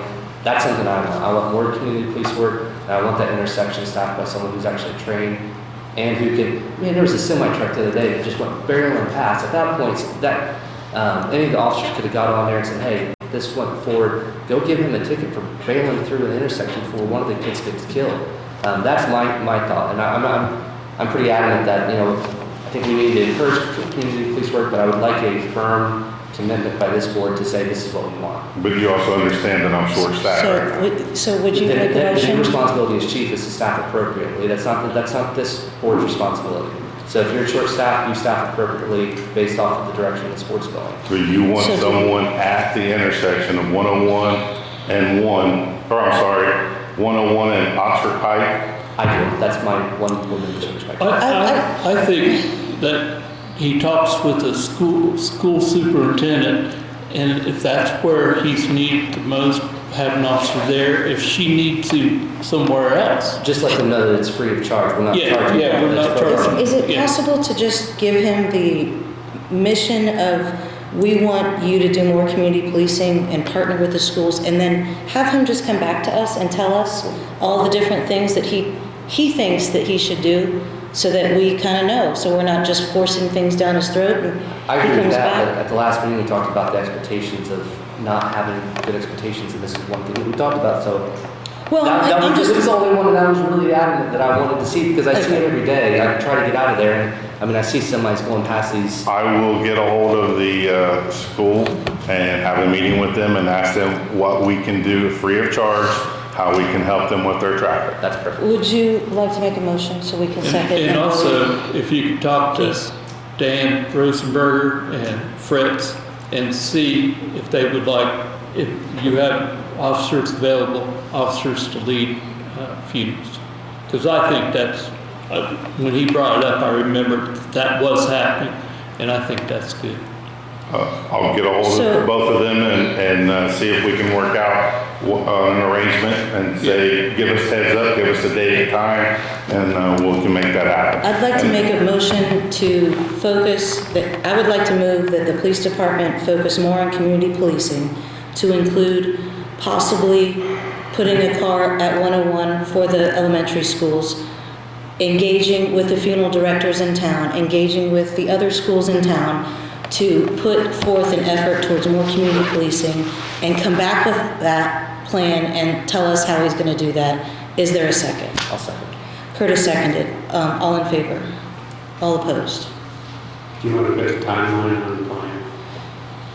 Yeah, how long is it going to take you to figure out a plan and come back to us? Got to call them, check their schedules and see when So they're available to meet. February 20th? A month?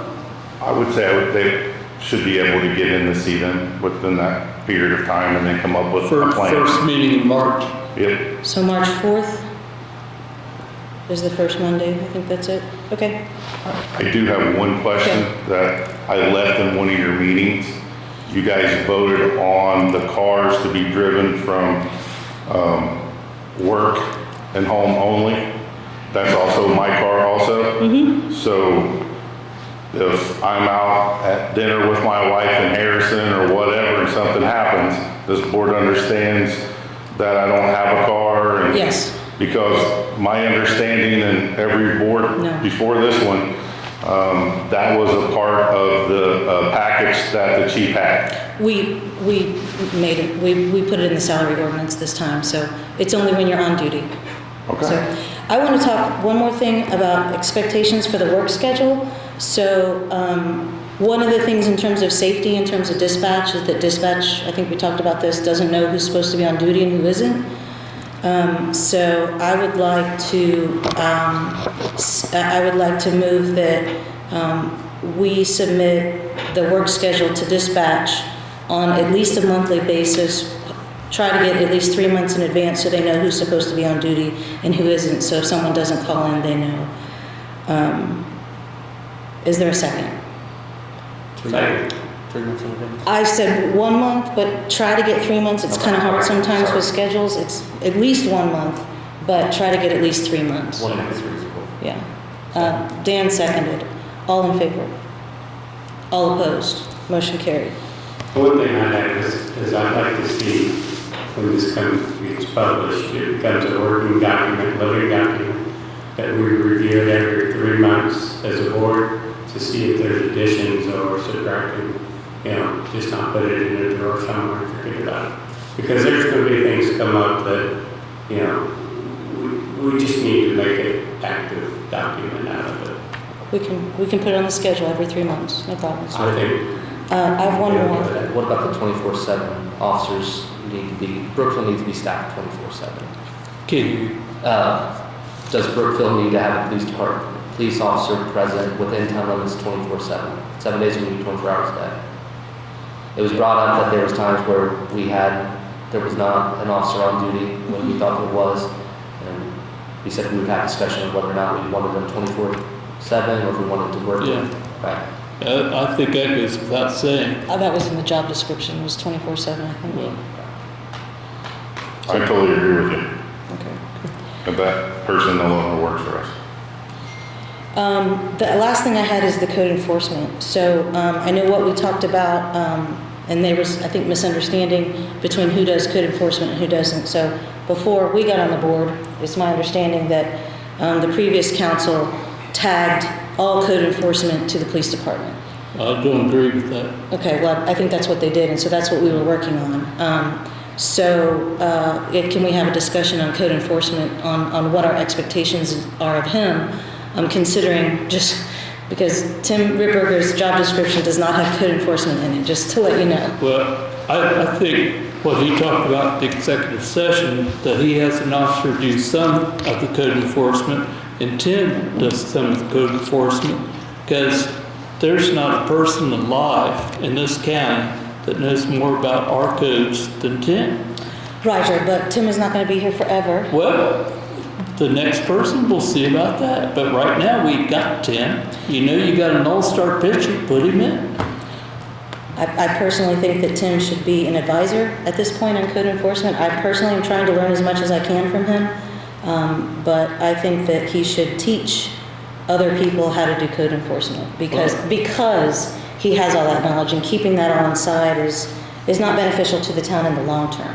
In the long term, I think it's better that he trains, and since the last council appointed the police department to do code enforcement, other communities, I know no one wants to hear this when I go to these other training sessions, but other communities, small communities like ours, have their police department do the code enforcement. And so I think it's the perfect place for it, because there are so many officers that they can learn it. They can learn it. It's about enforcing the code, not a blitz, not once every 6 months, but every day you just enforce the code, all the code, no matter what the code is. You don't have to pick and choose. I think it belongs in the police department for us because we're so small. I think they've got a working agreement now. It's not broke. I don't see why we need to fix it. As I said to you before, John, it's not a working agreement. It's not a working agreement. There's no agreement. They are doing it, whether it's an agreement or not, and it's working. Are you okay working with Tim? I know even when we tasked it with you, Tim was still involved. Are you okay working with Tim, as John mentioned, to help with his expertise? Tim has been here for a long time. He has expertise in some of that, and he's tasked with what he's good at, and we take the rest.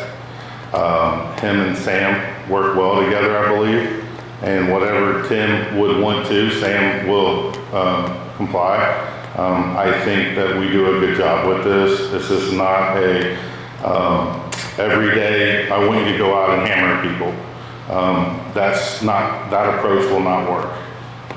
We have to have some type of understanding with communication with people, and sometimes it might take 2 or 3 times of communication with them. They might have funding issues. I know there was an issue where sidewalks, we've got 50 sidewalks out there that need to be replaced. If I go out there and say, you're going to fix this, we're going to write you up, we're going to give you this paper, you've got 30 days to comply to this, or you're going to get in trouble. As soon as that person gets that, they're going to file a complaint, another person's going to file a complaint, and before you know it, we've got 100 people upset and mad, sitting in here, mad because the board's trying to force them to pay $2,500 for sidewalks that they don't have. Is there any way that we can come up with maybe a better definition of how the police department is going to enforce the code? Is there any, can we come up with anything more specific besides? We work do with- complaint-based. Work with Tim? Is there any, can I think we come up with something? I think it's just on a complaint basis. Well, we have that, yeah. I mean,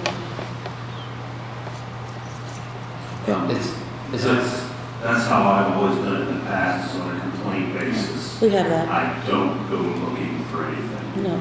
Is it working now? I mean, the ordinance enforcement, in both, you guys are both involved, is it working?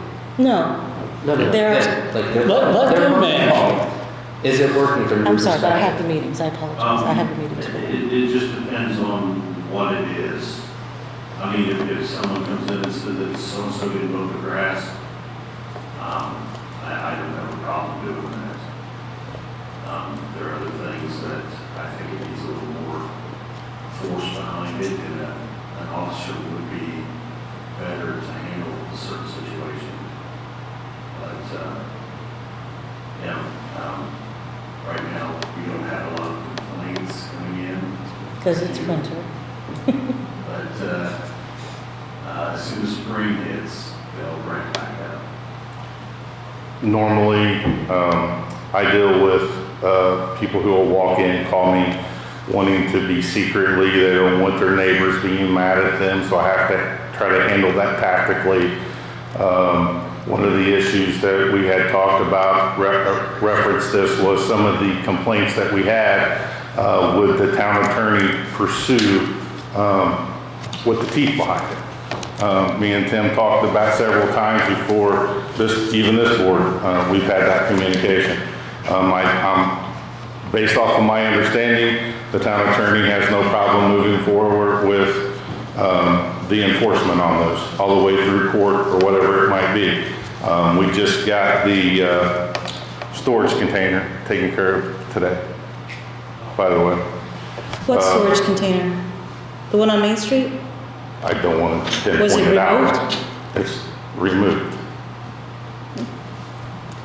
It was just taken care of this afternoon. Some of the things like I've asked for an update, so. dealing with Never did a thing. fences, property lines, building codes.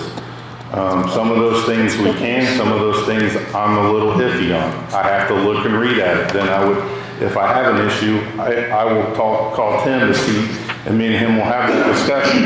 And then if we feel that we need to move forward, we move forward. If not, I feel that it's working fine. I think we're doing a good approach here. I think we're being a happy medium with the public, and the public's happy medium with us.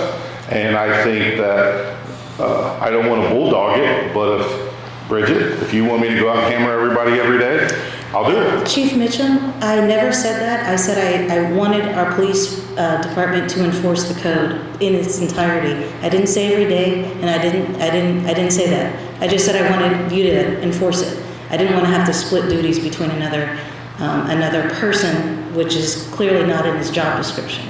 So I just want to make sure that you understood that. Didn't we have a code enforcement from the previous board? We did. Went it through the police department? It was. Was there a problem? It was not. And was it handled appropriately? And was things mailed out appropriately? And things were taken care of? The only things that weren't taken care of would be court proceedings. Because the town attorney didn't want to move forward with certain things. So Geyser handled it all on his own, but No, he now didn't. he did. Oh, I thought that's He was in charge of that. The other officers also dealt with it. helped. But now that Officer Geyser is gone, you can't do it. Sam Williams is in charge of that. He is our enforcement, and he works with Tim with what Tim has that is his professional point of it. Like, for instance, Tim, didn't you take a class on foliage or something with grass and special flowers and stuff that you brought that up one time? So, I mean, if he's got some special expertise, why wouldn't we reach out to him and ask him that? I encourage that, and I want. And we did. I want the police department to learn from Tim and to be in charge of it. But I'm just me. Nobody else. I guess no one else agrees with that. I think the police department is in charge of it. They are. Tim is. No, but so if Tim's doing it, it's Yes. because he's at the directive of someone else, not. He's not at any directive of mine. Tim, are you not working with Sam Williams? I don't see Sam very often. But do you guys have a meeting? Nope, he that- doesn't come. That you and Bridget and Sam? He hasn't attended, I don't know. My understanding, the last several meetings have been canceled. That's not true. Okay, that's what I was told. Because I ask him every week where the ordinances are. That's not And true. and if they're, So- are we behind? So there are two ordinances that haven't been updated in what the team, me involved, created a SharePoint file with a list of all the ordinances and who's done what so we can share information amongst each other. And there have been several that have not been updated since October. Which one? So I know. Because obviously I'm going to have a The funny conversation thing with. Chief mentioned is the container one that you said got rid of absolutely today. So that is super great that that was actually taken care of because that's been since October. The second one is the street on 6th and. I wouldn't say it, but you're talking about the fence? Okay, the fence? Okay, I just would say it that way. Okay. The The fence, fence is a second one, and I cannot remember the third one, but there are three. We just haven't heard of any updates since October. I read, And that's where I refer to it's not really working because the statuses doesn't seem to be updating, so. so is Tim in charge of the ordinances? I'm asking you. Not that I know of, no. I thought you just said he was in charge of them. He's doing a lot of the work. He's not in charge of them. Who's in charge of them? Well, the last thing the council voted was the police department, but that was, a while ago. I'm confused because I thought Sam Williams was in charge. I wrote an email, I sent it to you. The town attorney got it also. It explains that Jesse at the time would be the dispatch portion in the town when a complaint came in. That complaint would be dispatched to Sam Williams. Sam Williams would take care of the complaint and work with Tim. Could we just quit talking about all the stuff we can't do and look at the ways of doing things? I think I want the police department to remain code enforcement. So do I. I can't do that. I would like the police department to maintain and lead the effort of code enforcement. And Tim, if there is an issue with that not being done, all of us need to be informed real time so that we can address that with Chief Mitchum. And Chief Mitchum oversees the code enforcement officer, so if something's not being done, we need to know about it. That's my opinion. And if the police officers choose to engage Tim, which I would encourage them to do, because he has a plethora of knowledge when it comes to code enforcement, then so be it. But I don't think that's his main area of responsibility, in my opinion. As is mine. Second. I don't know if there's a motion to that. Would you like to make a motion that I'll puts make the police department back in charge of code enforcement? Make a motion to put police department in charge of with a dedicated code enforcement officer. It would encourage them to communicate with Tim. It would also require Tim that if it's not being done in your state, to communicate back with the council. Is there a second? Second. All in favor? All opposed? So one of the things that the team has set up, and it was on my thing because we have Microsoft 365 as a share file, and it is a list of ordinance violations or complaints where we put statuses, and it would be extremely helpful that the whole council can see at any time. It would be extremely helpful if that document was updated on a regular basis, so I think I tried to meet with them every couple weeks, but at least once a month on ordinances. In the summertime, it's a lot more. There's a lot more to deal with, so maybe once a week might be better, but like I said, that document hasn't been updated in a while. It'd be nice if that would be a way to communicate with the council easily. That's fine, I just know that Sam came in at 4 o'clock this morning and got off at 4, and the container was being pulled away at that time. So I'm sure he either updated it or he'll be updating it as soon as he comes back on. Parking meters, there was concerns about parking meters not being emptied or repaired. Thoughts on parking meters since we're going through the list? Again, I think the police department should empty the meters on a regular basis and fix them on a regular basis. I get complaints constantly. What do you do now?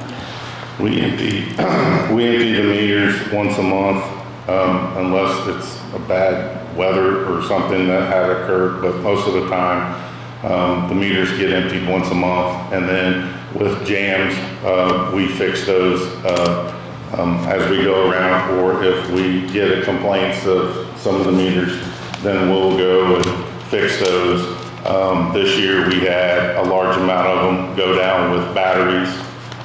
We had to order batteries, it took a long time. We had to clean a lot of corrosion and so forth, and a lot of them, some of them were jammed, which I showed you pictures at the executive session on that. We had a month where they were down with the one-way street this year and so forth. So we regularly fix them, we monitor them, we write tickets, and we empty them once a month. December, we didn't empty them in December because it's a free month, and so we emptied them in January. So I would motion that the parking meters are emptied twice a month. In 2023, they were emptied a lot less than that. I think that they need to be emptied every 2 weeks, and that ensures that they're maintained in working order. And if that's not acceptable, I think just remove the parking meters completely. We maintain them, and we, service them regularly, and we define regularly, or we just take them out completely. And I'm okay with taking them out completely. Did you move? Is that a motion? There's a lot of words there. Curtis motioned, I think, to require the police department to empty and repair the parking meters every 2 weeks. Is there a second? Second. Dan seconded. Any more discussion? I think once a month, but They have Brooke, they have a very anything? short quarter. Like, they weren't like the old meters, which held a lot. They actually hold very little. You got anything, Rick? You got any discussion?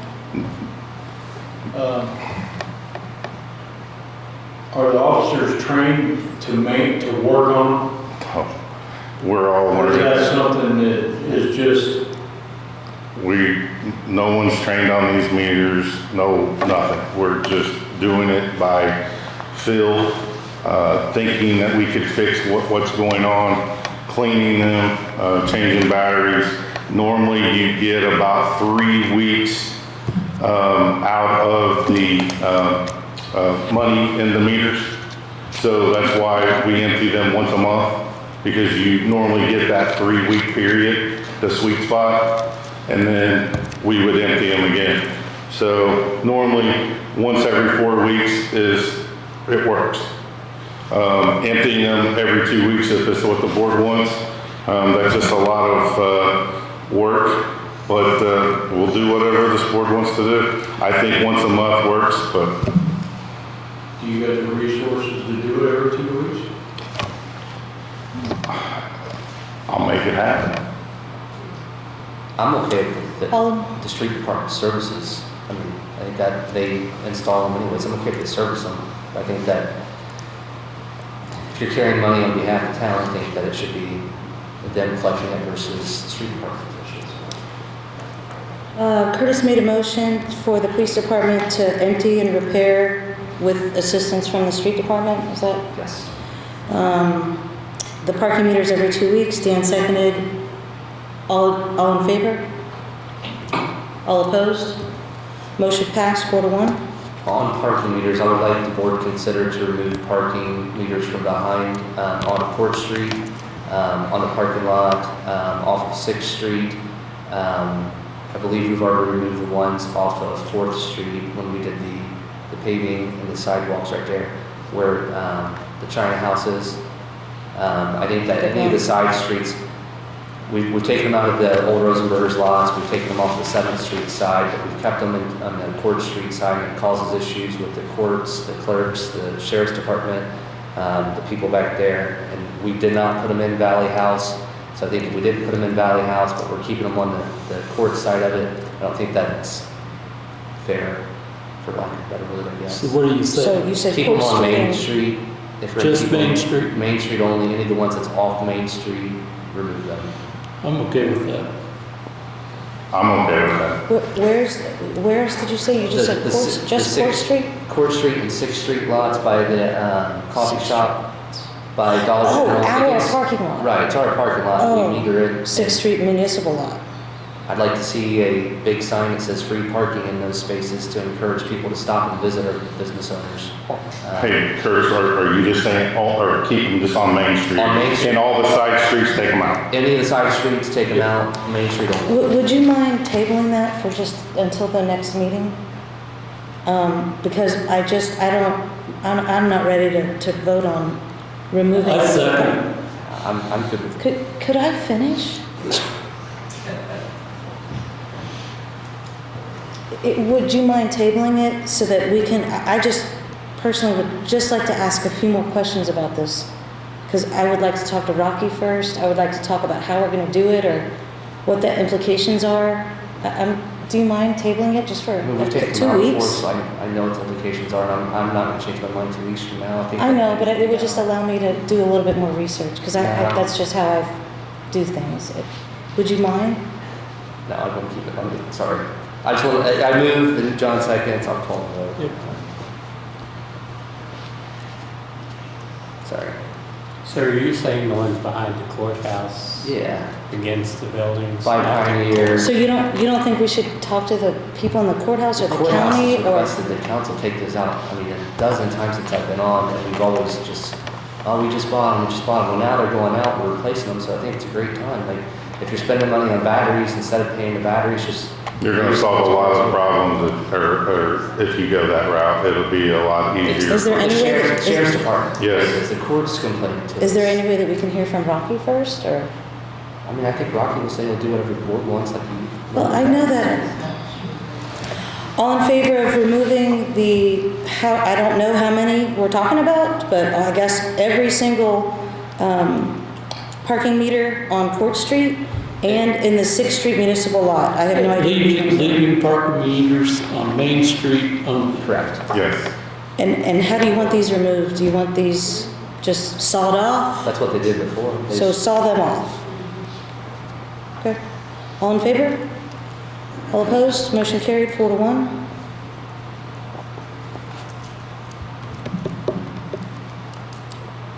I think that's good. Next. Yes.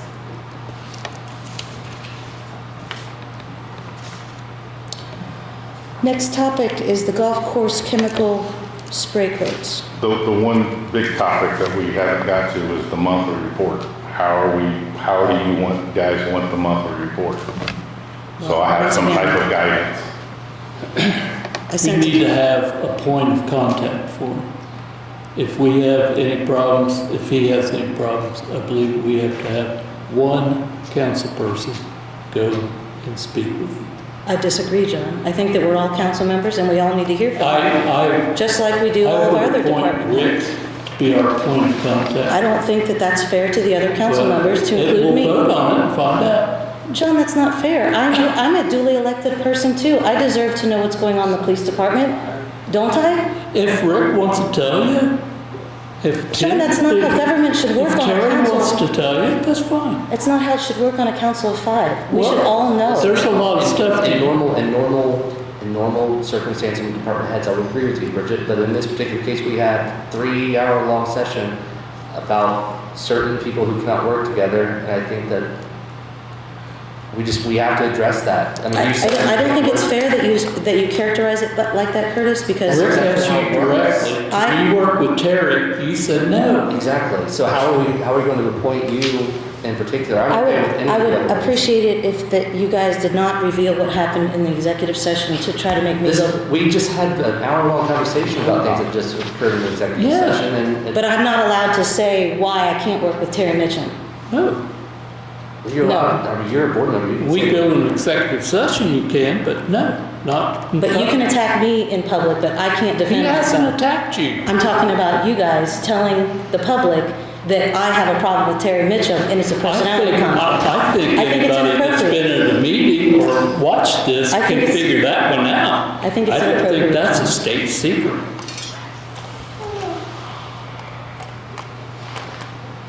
Let's get back with you on the monthly reports. If that's okay. The next is the golf course chemical spray quotes. Ron, can you please? Do the best you can, Terry. I appreciate that, thank you.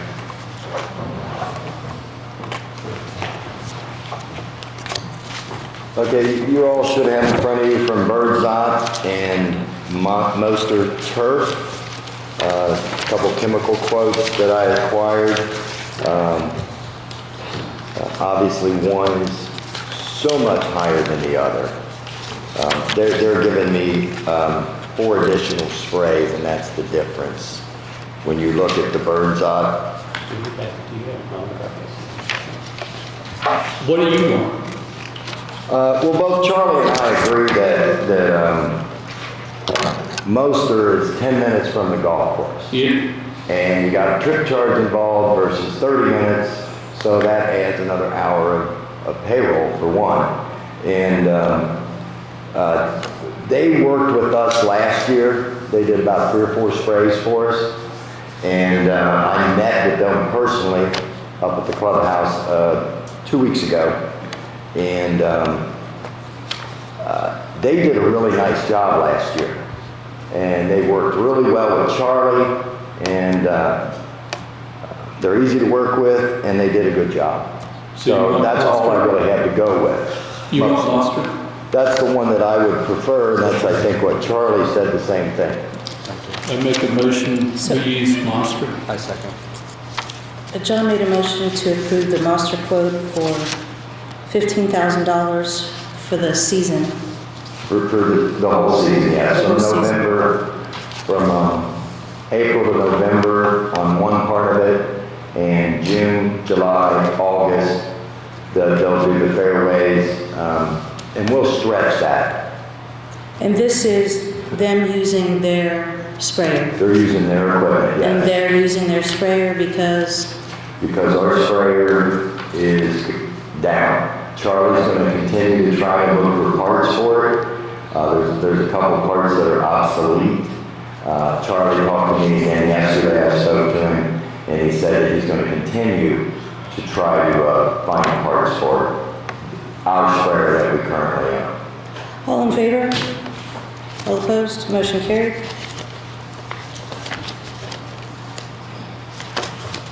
Thank you. Next is free parking during the eclipse. I believe the weekend of the eclipse, Monday's the 8th, so it'd be the 5th through 8th. We expect to have a lot of people on Main Street. The whole idea behind this is to have as many of the people as we can stop and see the shops on Main Street.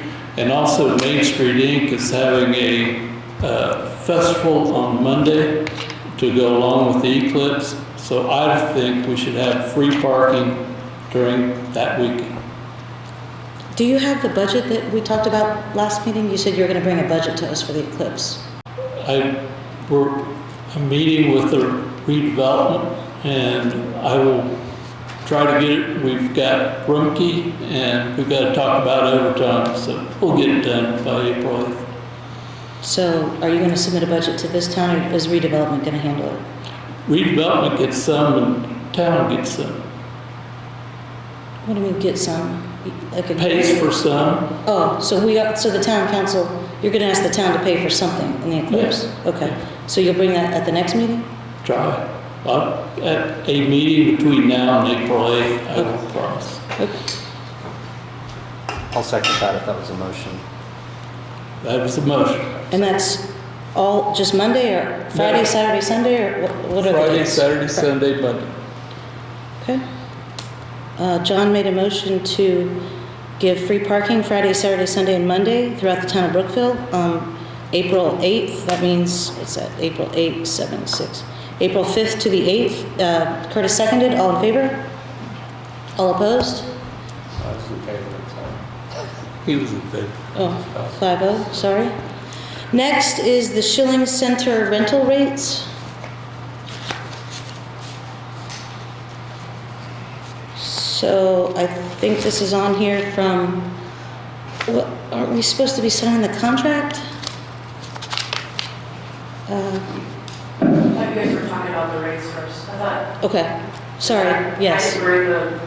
Yes, contract we forward. decide the rates and then you include in the contract, my bad. So these are the rates that are current, right?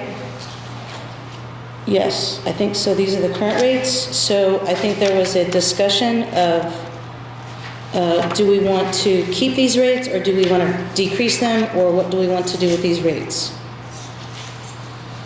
Do I need to make a motion or just say what I You, well, both. I think we ought to cut them in half. Put your, I feel that we should cut the rates in half in all the different categories. Again, based on the knowledge of when this thing was built and proposed, it was for the Brookville community. It wasn't, it was basically going to be free pay. And now it's become $800. And I don't know, you know, I think we're punishing people that need a facility to have those things. And I think that'll bring people from the outside world into Brookville to attend events if it's, you know, if it's there. That's my motion proposal. thank you. Is there a second to cut all the rates in half? I'll second. John seconded. Is there any discussion about that? Sure. Well, sure, unless you want to talk first, go ahead. So when did the town go back to doing the Schilling Center? I thought the fire department had it. Or you haven't? It still belongs to the town, but we've contracted with the fire department to manage things, but we Okay. still make decisions on the, what is Okay. charged. Okay, because I was confused. Yeah, All right, thank you. no problem. Join us with that. When is the agreement up with the fire department? December, Of this year? last year. Of We haven't last signed the year? new one Okay. yet, which is why we're talking about rates first, and then we sign the contract. I think that if we cut rates in half, that my understanding is the fire department will no longer be interested in managing it, which would put it back on the town. And I was the only board member on here recently that managed the Schilling Center, helped manage it, and it was problematic. I think Gina and Tim will both attest to that. It's worked well this past year, but I think that if you set the rates to where it doesn't help the fire department, at the end of the day, the rates go back to the Schilling Center, and it's set just above running it so that they can manage it. The volunteers are down there daily anyways, but my perception is that they will no longer be interested in managing that. But I think instead of punishing all the people in Brookville that need this, we ought to make a, whatever the fire department wants, if they make $5,000 last year, figure out a way to pay $5,000. I'm not punishing everybody that tries to rent it. It's not, it was never designed, in my opinion, and I know it's old school, but it wasn't designed to be a money maker. I mean, it's a community building. It was done, $1 million was donated for this, and the stipulations weren't, by the way, you gotta make sure you know, make money out of it. Yeah. Well, you do have to consider, I think one of the things that Gina said when we got our report is that the fire department made $10,000 on the Schilling Center, but it cost them $5,000 to keep it up for different reasons, to repair this and that. But what they didn't charge us, I don't think they charged us for, is cleaning. So, and I think in years past, the town has paid a cleaning contract of about $2,500, $3,000 maybe for the year, something like that. So then what Gina said was maybe it just kind of offsets itself because they're actually managing it and taking care of all the repairs and using the profit obviously to do the repairs, and we're not paying for cleaning. So it might have cost us $8,000 to run the Schilling Center. So really they're only getting a couple $1,000s on top of that, plus their labor. I don't know. Again, I don't like to be held hostage by anybody, but That's my proposal. If you don't like it, then it'll lie ahead. Rick, do you have anything?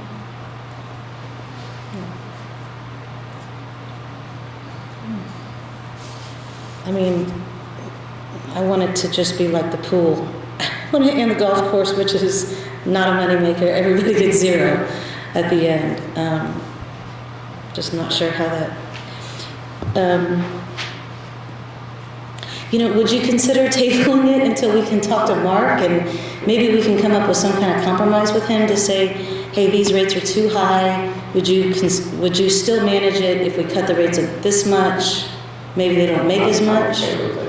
I mean, does anybody else have a suggestion? I mean, because I think it's a good thing that they do manage it, but because if they don't manage it, then I guess who would manage it for us? I guess it would be Gina. Well, if we ever get a town manager, which they wouldn't first place, but which is another day, I guess. Okay.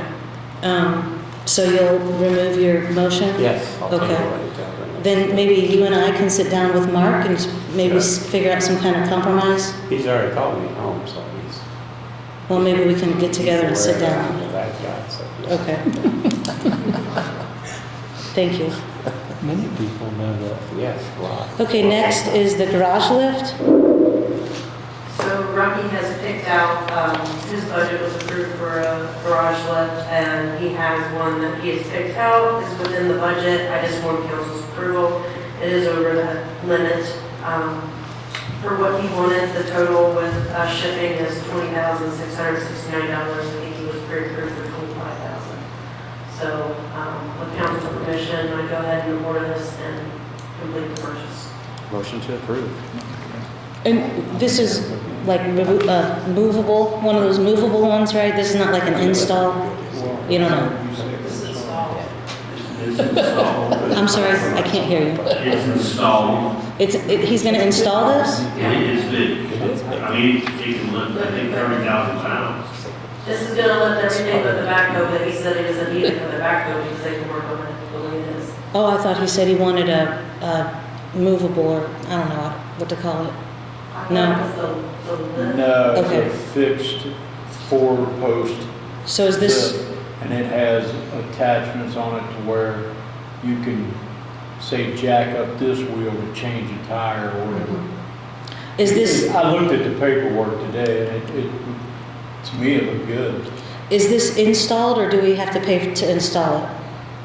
Or is this, According to him, they was gonna pay, to have the electric hooked up to it, but he was gonna install it. okay, Matter so, of, and I think he said he even had the anchors to do it with, okay. leftover from some signs or something on, Main Street up here. Thank you. Appreciate that. Did you motion? I did. To approve. Curtis motion to approve a quote from Best Buy Automotive Equipment for $20,000, $20,669 for a hydraulic lift in the street department. Is there a second? Second. John seconded. All in favor? All opposed? Motion carried. Next is the 2024 contract for Midwest Data.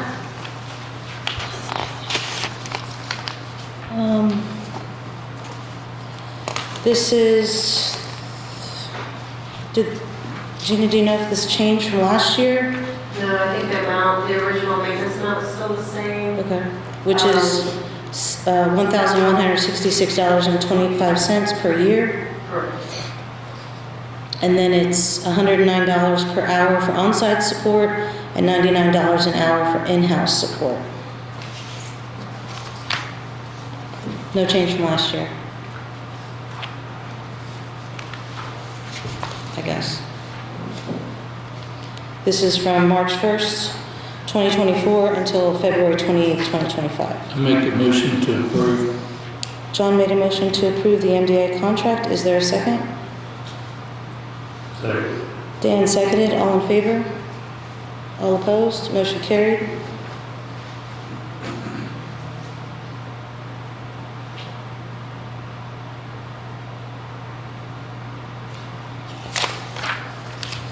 Next is the water meter register replacement quote.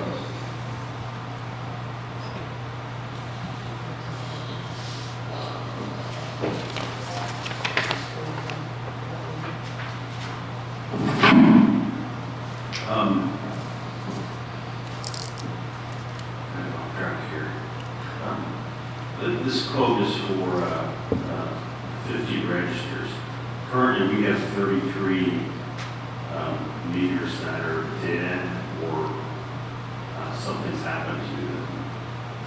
So this would replace those and have extra for whatever else goes out. And you can't approve this? I think you only have approval for 10. I thought it was more than that. I make a motion we approve. Second. John moved that we approve the quote from the utility supply company for 50 water meters for $15,384.50. Curtis seconded. Any discussion? All approved? All? In favor. Thank you. All in favor? Motion carried. Next is building permit number 999, Caleb Barnes, 525 Main Street. This is for a 14x6 lean-to that'll be built on top of an existing poured concrete patio.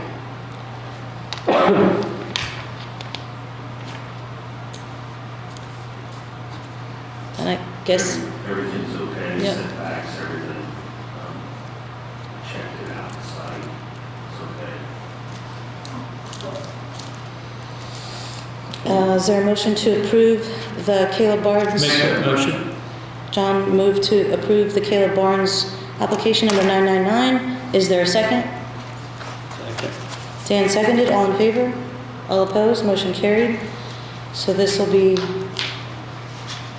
expired 2/5/26. I do have a question. 25, sorry. Do we have any requirements on these buildings? Is there any, I mean, can you just put two sticks together and call it lean-to, or is there?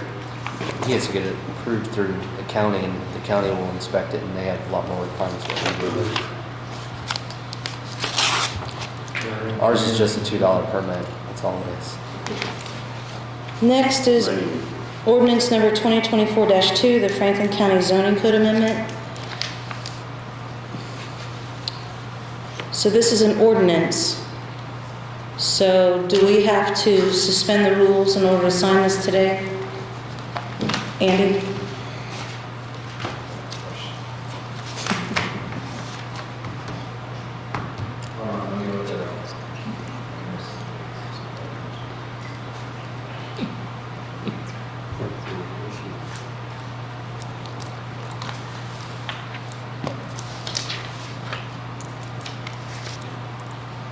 So while he's looking that up, I'll just read this. This is an ordinance to amend the Brookville County Citizen Zoning Code, Brookville, Indiana, ordinance number 2024-2.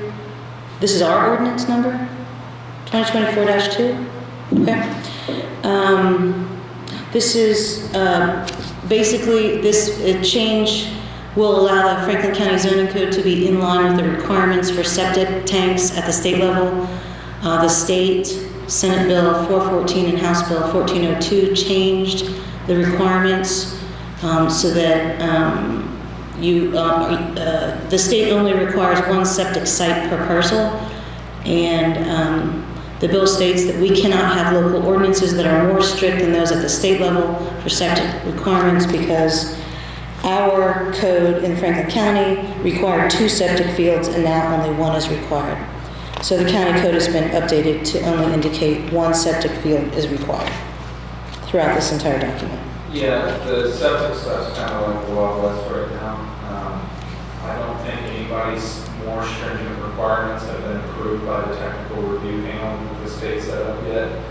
They just started doing reviews in October, so I think the closest Floyd County maybe has, I think they threw 3 out and maybe got their 3rd one approved.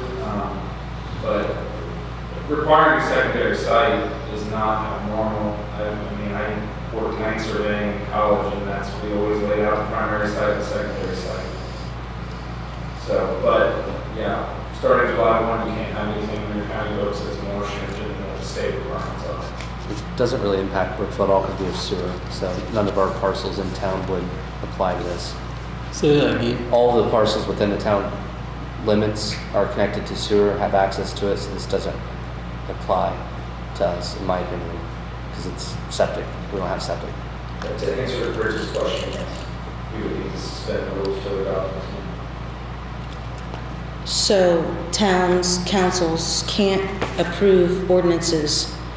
They have to read them twice. I mean, they have to read them in two sequential meetings in order to approve them. So in order to approve an ordinance in one meeting, in the same meeting you're reading it, first you have to motion to suspend the rules and it has to be It unanimous. says a 2/3 vote of all the elected members after unanimous consent of the members present to consider the ordinance is required to pass an ordinance of the legislative body on the same day or at the same meeting in which it's introduced.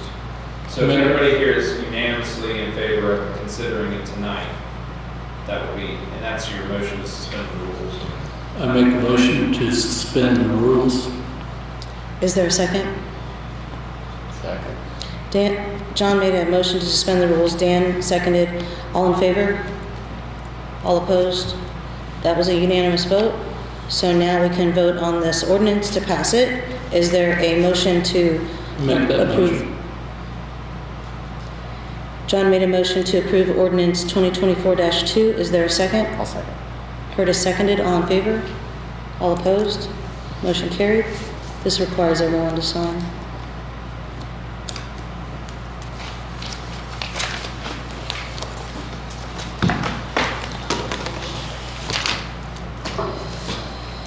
Okay.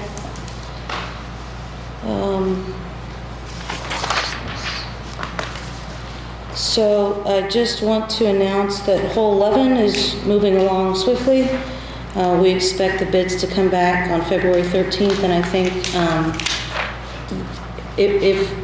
what the goal is to have them to the engineers by February 13th so they can look at the bids and provide a recommendation to us on February 20th so that we can sign and approve whoever they recommend at our next meeting so that construction can start in March. I'm sorry, I missed what you... At the golf course, hole 11, the one that's real steep that we're just going to cut into. I didn't hear that part. That's okay. Sorry. Sorry, I didn't explain that. So as far as I know, Andy, as long as we just open the bids at the town, maybe we can Facebook Live it. We don't have to actually put a public notice out for anything, is what I understand. Yeah, the RFQ. Because all we're doing is opening and reading them because we're just giving them to the engineer anyway. Yeah. It just takes them a second to take a look. They can't do it at the same meeting. The RFQ has in there when, and that's how, like, our highway department does it. They have the people that put in bids go to the engineer's office and they open the bids and then they're presented to the commissioners later, so. At like the next meeting? Yeah. So, and that was the language I sent you, the Yeah. RFQ, if you include in there that they'll be open this time in this place. So if anybody wants to come, we'll do that on the 13th. The next is, and hopefully Tim, you can help me out here. Just you want to announce the new employee that started at the water department? Yes, Town Marshal was our new employee. He's on his third day. Great, So, thank you. And then do you want to talk a little bit about Reservoir Road and hole 14? 14, when we met with Bracky. Yeah.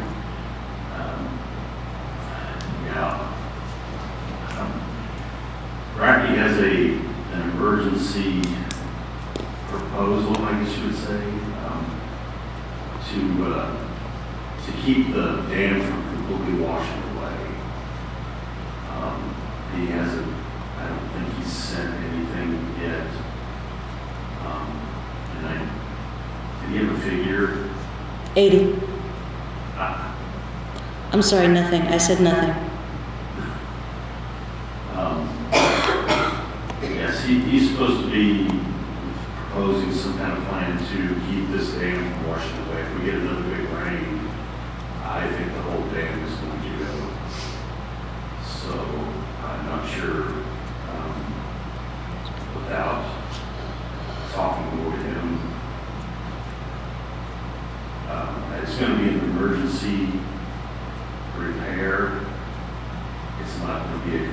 fix that maybe it will save the dam and the pond in the meantime? So if the council, maybe, I know Rick wasn't there for this, but when we talked at the budget, and maybe Dan wasn't either, but when we talked at budget time, the Hole 14 was the second project we had at the golf course, if you guys remember. It's, what's happening is it's a big pond there, and the drainage is backed up, kaput, whatever. It's not draining properly into the ravine on the other side of the road, and so it's basically washing away Reservoir Road, the concrete, and it's undermining that bridge that's there. And so we knew we wanted to fix it, we knew we had to fix it, but we decided as a council to go ahead and move forward with Hole 11 because that one was causing actual safety issues to our golfers. So we said, we'll just push that off. Well, what happened is the other day is that we had a pretty strong rain, and the county came out and took a look at it, and I guess they dug into one side of the road and then put a bunch of riprap there to try to shore up the concrete. But Justin Ball is basically very concerned that all the drainage is going to undermine that road and the bridge. And so clearly this is a little bit more important that we take a look and maybe fix it now. I would like to fix it now. I think we should fix it now because as I've heard from people that live on Reservoir Road, that buses go obviously back and forth on Reservoir Road, and I would hate for anything to happen to a bus to go off or the bridge to be compromised in any way when we knew about it. So obviously our QAW has already looked at this project and has already proposed a fix to not only the lake or the Hole 14 right by the bridge, but also in the second part where there's drainage tile that's been broken. They recommended that we replace that tile, and then further up east is where drainage is going on to a resident's property that we need to fix that as well. So they gave us estimates for that, construction estimates, and I think that it's time that we that we ask our QAW to go ahead and give us an engineering design and commit to doing this project. Their initial estimates for all that construction was $100,000, and then plus their engineering costs, I think I feel like it was 60, maybe 40, something like that. And I think it's time that we start that now because I would hate to compromise that bridge. That would cost us a lot of money to replace, and that's kind of where it's going right now. So there's certainly a process to go through to speed things up in cases of emergency, but the only thing that would be able to be addressed under that process would be the actual emergency. So if there's other drainage issues that aren't risking the bridge, right, those wouldn't be able to be part of that. Okay. So the initial proposal construction cost from our QAW for the lake part was $55,000. So. Yeah. So it says the board upon the declaration of emergency may contract for a public work project without advertising for bids if bids or quotes are invited from at least 2 persons known to deal with public work requirement. So I would like, can we, Is our QAW stuff finalized? No, Okay. it was just a construction estimate only. It's not, we haven't engaged them for an engineering design, and that's what I'd like to be able to do tonight. And so that gets back to the contracting for services. So if the board wants to go with our QAW to get the ball rolling on this, you're more than welcome to, because you're contracting for a service. So, does anybody have any questions, or? Do we have to do both, the Brackney and this, or can we just jump ahead to this? Do we have the time to do that? I'm sorry, can you say that again? Well, it sounds like there's an emergency thing that we're looking at with Brackney, and then we're going to come right behind that and fix it right. So my motion would be to get the engineers on board first, not Brackney first, as the engineers first. Okay. And then they design it, and then Brackney's would be one of the bidders. And if we only have to have 2, then we just have to go to some other person, and then we can move forward. I just don't want to do it twice. No, and that's because I asked, can you do something temporary so that it makes us feel a little better for a couple months because spring is coming? And they're like, well, ballpark is an extremely high number. And I was like, forget it, we're not wasting that. Let's just do it right for the first time. So when I talked to Gina about funding, she recommended, because we've already made our budget with the edit money, the $200,000 in edit, if you guys recall, that $100,000 of that was whole 11, which we've got committed, and then the other $100,000 was for the new town hall for the renovations. So she suggested, and I completely agree, is to just do an additional appropriation out of general. We have a lot of cash reserves in general that this would not impact our operations at all, in my opinion, and I believe in Gina's as well.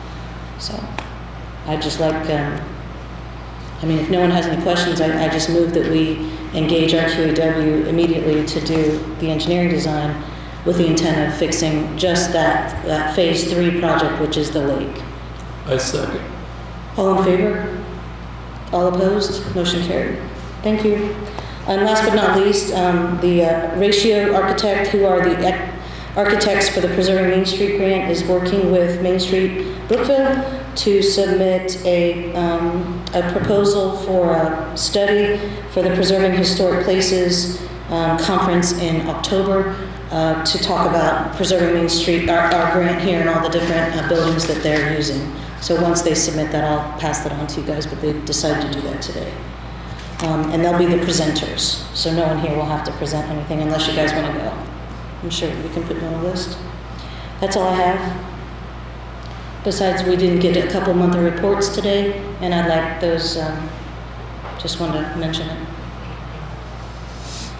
it. Does anybody have anything else? A couple things. John, would you be willing to make a request for redevelopment to work with Main Street on creating a design and maybe funding the free parking signs? And Say that again.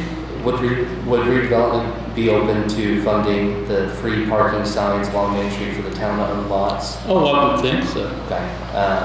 And then 2, I think it was brought up previously in the email about the Zimmer building and getting updates on that or having other people involved with that. Meet down there. Yeah. John asked me about the council's ability to go down there. So the definition of meeting for your open door law statute, meeting means a gathering of a majority of the governing body of a public agency for the purposes of taking official action upon public business. It does not include any of the following: any on-site inspection of any project. So you obviously couldn't decide on anything there, but you are, if you were to go look at the progress being done in Zimmer and be told options for how to finish it out, you can go do that. But any decisions would have to be made in public meeting. I think it's a good idea. Yeah, and I want Gina and Terry to be there too.